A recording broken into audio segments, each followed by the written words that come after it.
ಸಭೆಗೆ ನಮಸ್ಕಾರ. ಈಗ ನಮ್ಮ ವೆಂಕಟಾಚಲ ಶಾಸ್ತ್ರಿಗಳಿಂದ ಇವತ್ತೊಂದು ಉಪನ್ಯಾಸ ಇಟ್ಕೊಂಡಿದೆ. ಅದಕ್ಕೆ ಮುಂಚೆ ನಮ್ಮ ಪೀಠದ ಒಂದು ಗೀತೆಯೊಂದಿಗೆ ಇದನ್ನು ಶುರು ಮಾಡ್ತಾ ಇದ್ದೇವೆ.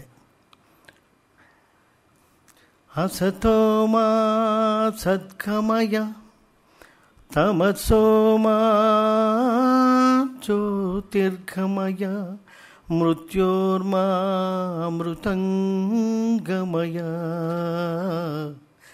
ಓಂ ಶಾಂತಿ ಶಾಂತಿ ಶಾಂತಿ.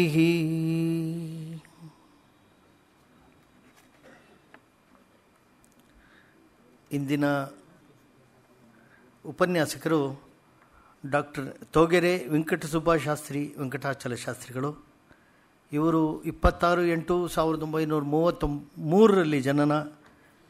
ಕನ್ನಡ ನಾಡು ಕಂಡ ಅಪರೂಪದ ಬಹುಮುಖ ಪ್ರತಿಯ ವಿದ್ವಾಂಸ ಹಾಗೂ ಬಹುಶಾಸ್ತ್ರ ಪಾರಂಗತ ಸರಳ ಸಜ್ಜನ.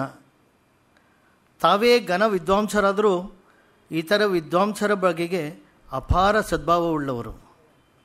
ಶಾಸ್ತ್ರ ಸಾಹಿತ್ಯದ ಅಧ್ಯಯನ, ಅಧ್ಯಾಪನ ಮತ್ತು ಲೇಖನ ವ್ಯವಸಾಯದಲ್ಲಿ 60 ವರ್ಷಗಳಿಗಿಂತಲೂ ಹೆಚ್ಚು ಕಾಲ ತೊಡಗಿಸಿಕೊಂಡವರು. ಇವರು ತಮ್ಮ ಪ್ರಾಧ್ಯಾಪಕ ವೃತ್ತಿಯನ್ನು ಕನಕಪುರದ ರೂರಲ್ ಕಾಲೇಜಿನಿಂದ ಶುರು ಮಾಡಿ ಕೊನೆಗೆ ಮೈಸೂರು ವಿಶ್ವವಿದ್ಯಾನಿಲಯದ ಕನ್ನಡ ಅಧ್ಯಯನ ಸಂಸ್ಥೆಯವರೆಗೆ ಹಲವು 10 ವಿದ್ಯಾಸಂಸ್ಥೆಗಳಲ್ಲಿ ಸಾವಿರಾರು ಜನ ವಿದ್ಯಾರ್ಥಿಗಳಿಗೆ ಕನ್ನಡದ ರಸದೌತಣವನ್ನು ಉಣಬಡಿಸಿದ ಹೆಗ್ಗಳಿಕೆ ಇವರದು. ಇವರು ನಮ್ಮ ದೇಶದಲ್ಲೇ ಅಲ್ಲ, ಅಮೇರಿಕಾ, ಕೆನಡಾ, ಸ್ವಿಟ್ಜರ್ಲ್ಯಾಂಡ್, ಫಿನ್ಲ್ಯಾಂಡ್ ಮುಂತಾದ ದೇಶಗಳ ಹಿರಿಯ ವಿದ್ವಾಂಸರುಗಳು ಬಂದು ಇವರ ಪದತಲದಲ್ಲಿ ಕುಳಿತು ಬಹಳಷ್ಟು ವಿಷಯಗಳನ್ನು ಕಲಿತದ್ದಿದೆ. ಕನ್ನಡ ಛಂದಸ್ವರೂಪ, ಕನ್ನಡ ಛಂದಕೋಶ, ಕನ್ನಡ ಛಂದೋಮೀಮಾಂಸೆ, ಕನ್ನಡ ಚಿತ್ರಕಾವ್ಯ, ಕನ್ನಡ ಚನ್ನುಡಿ, ಮುದ್ರಾಮಂಜೂಷ, ಧರ್ಮಣ ವಿವರಣ, ಶ್ರೀವತ್ಸ ನಿಘಂಟು, ಛಂದೋಂಬುದಿ, ಗಜಶಾಸ್ತ್ರ ಶಬ್ದಕೋಶ, ಕನ್ನಡ ನೇಮಿನಾಥ, ಪುರಾಣಗಳ ತೌಲನಿಕ ಅಧ್ಯಯನ ಕೂಡ ಮಾಡಿದ್ದಾರೆ. ಮುಲಕನಾಡು ಬ್ರಾಹ್ಮಣರು ಎಂಬ ಒಂದು ಮಹೋನ್ನತ ಕೃತಿ ಮೂಲಕ ಸಾಹಿತ್ಯ ಕ್ಷೇತ್ರದಲ್ಲಿ ಚಿರಪರಿಚಿತರು. 10 ಸಂಪುಟಗಳ ಶಾಸ್ತ್ರೀಯ ಇವರ ಬಿಡಿ ಬರಹಗಳ ಬೃಹತ್ ಸಂಗ್ರಹ. ಶ್ರೀಮುಖ, ಕನ್ನಡ ಮೇರು ಮತ್ತು ತಿಂಗಳ ಬೆಳಕು ಇವರಿಗೆ ಸಮರ್ಪಿತವಾದ ಅಭಿನಂದನ ಗ್ರಂಥಗಳು. ಕೇಂದ್ರ ಸಾಹಿತ್ಯ ಅಕಾಡೆಮಿಯ ಭಾಷಾ ಸನ್ಮಾನ್ ಪ್ರಶಸ್ತಿ, ಪಂಪ ಪ್ರಶಸ್ತಿ, ಕನ್ನಡ ಸಾಹಿತ್ಯ ಅಕಾಡೆಮಿ ಪ್ರಶಸ್ತಿ, ಮಾಸ್ತಿ ಪ್ರಶಸ್ತಿ ಮುಂತಾದ ಹಲವು ಗೌರವಗಳಿಗೆ ಭಾಜನರಾಗಿರುವ ಡಾಕ್ಟರ್ ಶಾಸ್ತ್ರಿಯವರು ನಿಜಕ್ಕೂ ಕನ್ನಡದ ಮೇರು. ಇವರು ಈಗ ತಾನೇ ಬರ್ತಾ ಹೇಳ್ತಾ ಇದ್ದರು, ಅವರು ಕೆಲಕಾಲ ಆಸ್ಪತ್ರೆಯಲ್ಲಿದ್ದು 1 ತಿಂಗಳ ಕಾಲ ವಿಶ್ರಾಂತಿ ತಗೋಬೇಕಾಗಿತ್ತಂತೆ.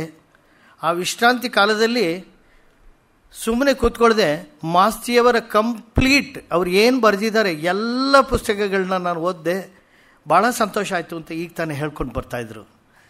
ಅಂಥವ್ರನ್ನ ನಾವು ಅವರ ಒಂದು ಉಪನ್ಯಾಸವನ್ನು ಕೇಳೋದೇ ನಮಗೊಂದು ಸೌಭಾಗ್ಯ ಅಂತ ಅಂದ್ಕೊಂಡಿದ್ದೀನಿ. ಮತ್ತು ನಾಳೆ ಅಂದರೆ 17/3/2016 ನಾಳೆ ಸಂಜೆ 6:30ರಿಂದ 8ಕ್ಕೆ DVG ಅವರ 129ನೇ ಜನ್ಮದಿನೋತ್ಸವದ ಆಚರಣೆ ಇದೆ. ಅದರಲ್ಲಿ ಕೂಡ ನಾಳೆ ನಮ್ಮ ಡಾಕ್ಟರ್ TV ವೆಂಕಟಾಚಾರ್ಯ ಶಾಸ್ತ್ರಿಗಳು ಮಾತನಾಡಲಿದ್ದಾರೆ. ವಿಷಯ ಹಳೆಗನ್ನಡದ ಓದು ಹೇಗಿರಬಹುದು ಅಂತ. ಹಾಗೆ ಇನ್ನೊಂದು ವಿಷಯ, ನಮ್ಮ ಮಾಸ್ತಿ ವೆಂಕಟೇಶ್ ಅಯ್ಯಂಗಾರ್ ಸಪಾದ ಜನ್ಮ ಶತೋತ್ಸವದ ವರ್ಷ ಸಂದರ್ಭದಲ್ಲಿ ಒಂದು ನೀಲಾಂಬರಿ ತಂಡದವರಿಂದ ಕರ್ನಾಟಕ ಶಾಸ್ತ್ರೀಯ ಸಂಗೀತ ಇಟ್ಕೊಂಡಿದೆ. ಅದು ತಪ್ಪಾಗಿ 6:30ರಿಂದ 8 ಅಂತ ಪ್ರಿಂಟ್ ಆಗಿಬಿಟ್ಟಿದೆ. ಅದು ಆ್ಯಕ್ಚುಲಿ 6 ಗಂಟೆಗೆ ಶುರುವಾಗುತ್ತೆ. ಎಲ್ಲ ಸಭಿಕರು ಅದರಲ್ಲಿ 6 ಗಂಟೆಗೆ ಬಂದು ಸಹಕರಿಸ್ಕೋಬೇಕು ಅಂತ ಕೇಳ್ಕೊಳ್ತೀವಿ. ಈಗ ಮಾಸ್ತಿ ಅಧ್ಯಯನ ಪೀಠ, MVJK ಹಾಗೂ ನಮ್ಮ ಗೋಖಲೆ ಸಾರ್ವಜನಿಕ ವಿಚಾರ ಸಂಸ್ಥೆಯ ಪರವಾಗಿ ಹಾಗೂ ನಿಮ್ಮೆಲ್ಲರ ಪರವಾಗಿ ವೆಂಕಟಾಚಲ ಶಾಸ್ತ್ರಿಗಳನ್ನು ಆದರದ ಸ್ವಾಗತವನ್ನು ಬಯಸ್ತೇನೆ. ಹಾಗೂ ತಾವು ಮುಂದುವರಿಸ್ಕೊಳ್ಬೇಕು ಇದನ್ನು ಅಂತ ವೆಂಕಟಾಚಲ ಶಾಸ್ತ್ರಿಗಳನ್ನ ಕೇಳ್ಕೊಳ್ತೀನಿ. ಈಗ ಒಂದೇ ಒಂದು ಚಿಕ್ಕ ಕಿರು ಕಾಣಿಕೆ ಇಟ್ಕೊಂಡಿದ್ದೇವೆ, ಅದನ್ನು ನಮ್ಮ ಮೋನ ಅವರು ಬಂದು ನಡೆಸ್ಕೊಡ್ಬೇಕು ಅಂತ ಕೇಳ್ಕೊಳ್ತೀನಿ.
ಇಲ್ಲಿ ಆಯಾಸವಾದರೆ ಕೂತ್ಕೋತೀನಿ. ಕೂತ್ಕೊಂಡ್ರೆ ಮಾತೇ ಹೊರಡೋದಿಲ್ಲ. ಇದು ಮೇಷ್ಟ್ರಾಗಿ 40 ವರ್ಷಗಳ ಕಾಲ ಅಭ್ಯಾಸವಾಗಿರುವಂತಹದ್ದು. ಈಗ ತಪ್ಪೋದು ಅಂದರೆ ಕಷ್ಟ. ಹಾಗಾಗಿ ಒಂದು ವೇಳೆ ಆಗದೇ ಇದ್ದರೆ ಇದ್ದೇ ಇದೆ. ನೆಲಕುಸಿಯ ಪದವಿಹುದು ಮಂಕುತಿಮ್ಮ ಅಂತ. ಇದು ನನಗೆ 60ನೇ ವರ್ಷದ ವಯಸ್ಸಿನ ಸಂದರ್ಭದಲ್ಲಿ ನನ್ನ ನೆನಪುಗಳನ್ನು ಕುರಿತು ಒಂದು ಸಂಕ್ಷಿಪ್ತವಾದ ಬರವಣಿಗೆಯನ್ನು ಅಭಿನಂದನ ಗ್ರಂಥದಲ್ಲಿ ಕೊನೆಗೆ ಸೇರಿಸಿದೆ. ಕೊನೆ ವಾಕ್ಯ ಇದು. ಅದು ಬರೆಯುವಾಗ ನನಗನ್ನಿಸ್ತು, ಯಾಕೆಂದರೆ ಬರ್ತಾ ಬರ್ತಾ ವಯಸ್ಸಾಗ್ತಾ ಇದ್ದ ಹಾಗೆ ಅಭದ್ರತೆ ಇಷ್ಟು ಇರಲಿ ಇಲ್ಲದೇ ಇರಲಿ ನಮ್ಮನ್ನು ಕಾಡ್ತದೆ. ಈ ನಮ್ಮ GS ಗಾಯವರು ಹೇಳೋರು, 70 ವರ್ಷದಿಂದ ಗಡಿಯಾರ ನಡೀತಾನೆ ಇದೆ ನೋಡಿ, ಯಾವಾಗ ನಿಂತು ಹೋಗುತ್ತೋ ಗೊತ್ತಾಗೋಲ್ಲ ಅಂಥೇಳಿ. ಹಾಗೆ ಈಗ 83 ವರ್ಷದಿಂದ ಗಡಿಯಾರ ನಡೀತಾ ಇದೆ, ಯಾವಾಗ ನಿಲ್ತದೋ ಗೊತ್ತಿಲ್ಲ. ಅಂದರೆ ಅದಕ್ಕೋಸ್ಕರ ಆ ಭಾವನೆ ನನಗೆ ಆಗಲೇ ಬಂದಾಗ ಪದ ಕುಸಿಯೇ ನೆಲವಿಹುದು, ಅದೊಂದು ಭರವಸೆ ಮಾತು. ಸ್ನೇಹಿತರೆ, ಈ ಅವಕಾಶ ನನಗೆ ನನ್ನ ಸೌಭಾಗ್ಯ ಅಂತ ತಿಳಿಯುತ್ತೇನೆ. ಇಲ್ಲಿಗೆ ಬಂದಾಗಲೆಲ್ಲ ನನಗೆ DVG ಅವರ ನೆನಪು ಬರ್ತದೆ. ಈ ಸಂಸ್ಥೆಯನ್ನು ಕಟ್ಟಿ ಬೆಳೆಸಿದ ಮೌನ ಸಿದ್ಧರು, ಮೌನ ಸಾಧಕರ ನೆನಪು ಬರ್ತದೆ.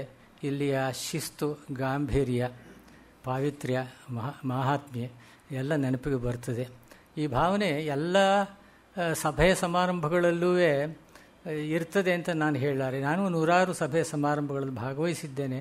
ಇಲ್ಲಿಗೆ ಬಂದ ಕೂಡಲೇ ಏನೋ ಒಂದು ಬಗೆಯ ಒಂದು ವಿದ್ಯುತ್ತಿನ ಒಂದು ಸ್ಪರ್ಶ, ಒಂದು ಮಿಂಚು ಹೊಳೆದಂಗೆ ಆಗ್ತದೆ ನನಗೆ.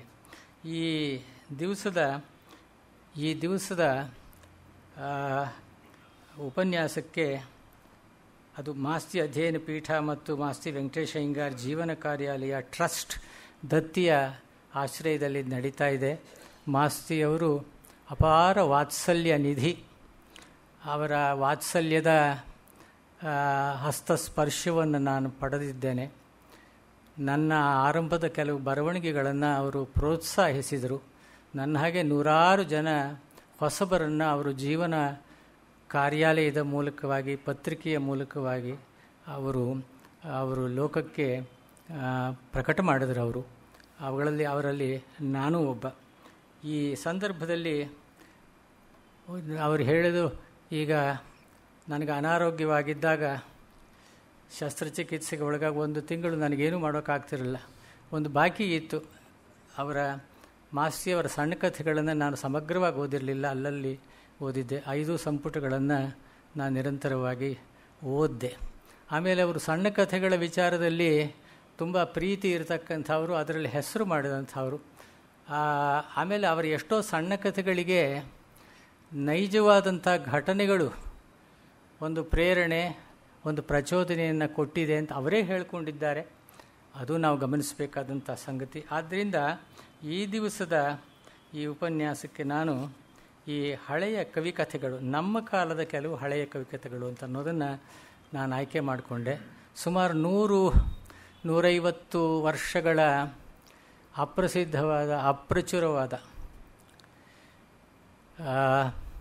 ಗ್ರಂಥಗಳಿಂದ ಎತ್ತಿದ ಹಸ್ತಪ್ರತಿಗಳಿಂದ ಎತ್ತಿದ ಕೆಲವು ಕಥೆಗಳನ್ನು ಇಲ್ಲಿ ನಾನು ಸಂಗ್ರಹಿಸಿದ್ದೇನೆ. ಈ ಥರ ಎಷ್ಟೋ ಕಥೆಗಳಿರಬಹುದು, ಆದರೆ ಇದರಲ್ಲಿ ಕೆಲವನ್ನ ಇಲ್ಲಿ ಕೆಲವರಾದರೂ ಕೇಳಿರಬಹುದು, ಕೇಳದೇ ಇರೋ ಸಂಭವನೇ ಹೆಚ್ಚು ಅಂತ ನನಗೆ ಅನ್ನಿಸ್ತದೆ.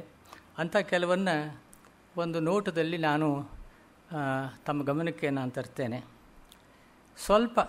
ಒಂದೊಂದು ಸ್ವಲ್ಪ ಹಳೆಯದು ಅಂದರೆ 1605, ಸ್ವಲ್ಪ ಹಳೇದಾಯ್ತಿದು, ಅಷ್ಟು ನಮ್ಮ ಕಾಲ ಅಲ್ಲ ಅದು ದಿಟ, ಆದರೆ ಅದು ಹೇಳಬೇಕಾದ ಒಂದು ಕಥೆ ಅಂತ ನನಗನ್ನಿಸ್ತು. ಈ ಮಾಗಡಿ ಇಮ್ಮಡಿ ಕೆಂಪೇಗೌಡ ಒಂದು ಸಂವತ್ಸರ ವ್ರತ ಮಾಡಿ 48 ಜನಕ್ಕೆ ಅಗ್ರಹಾರಗಳನ್ನು ದಾನ ಮಾಡಿದ. ಆಗೊಂದು ಶಾಸನ 47 ಮಂದಿ ನಾನಾ ಗೋತ್ರಗಳಿಗೆ ಸೇರಿದ ನಾನಾ ಮನೆ ಹೆಸರುಗಳ ವ್ಯಕ್ತಿಗಳಿಗೆ ವೈದಿಕ ಬ್ರಾಹ್ಮಣರಿಗೆ ಅವನು ದತ್ತಿಗಳನ್ನು ಕೊಟ್ಟ. ಆ 45ನೇ ವ್ಯಕ್ತಿ ಯಾರಪ್ಪ ಅಂದರೆ ಅವನು ವೈದಿಕ ಬ್ರಾಹ್ಮಣನಲ್ಲ, ಒಬ್ಬ ಒಕ್ಕಲಿಗ. ಇದೊಂದು ಸ್ವಾರಸ್ಯದ ಸಂಗತಿ ಇದು.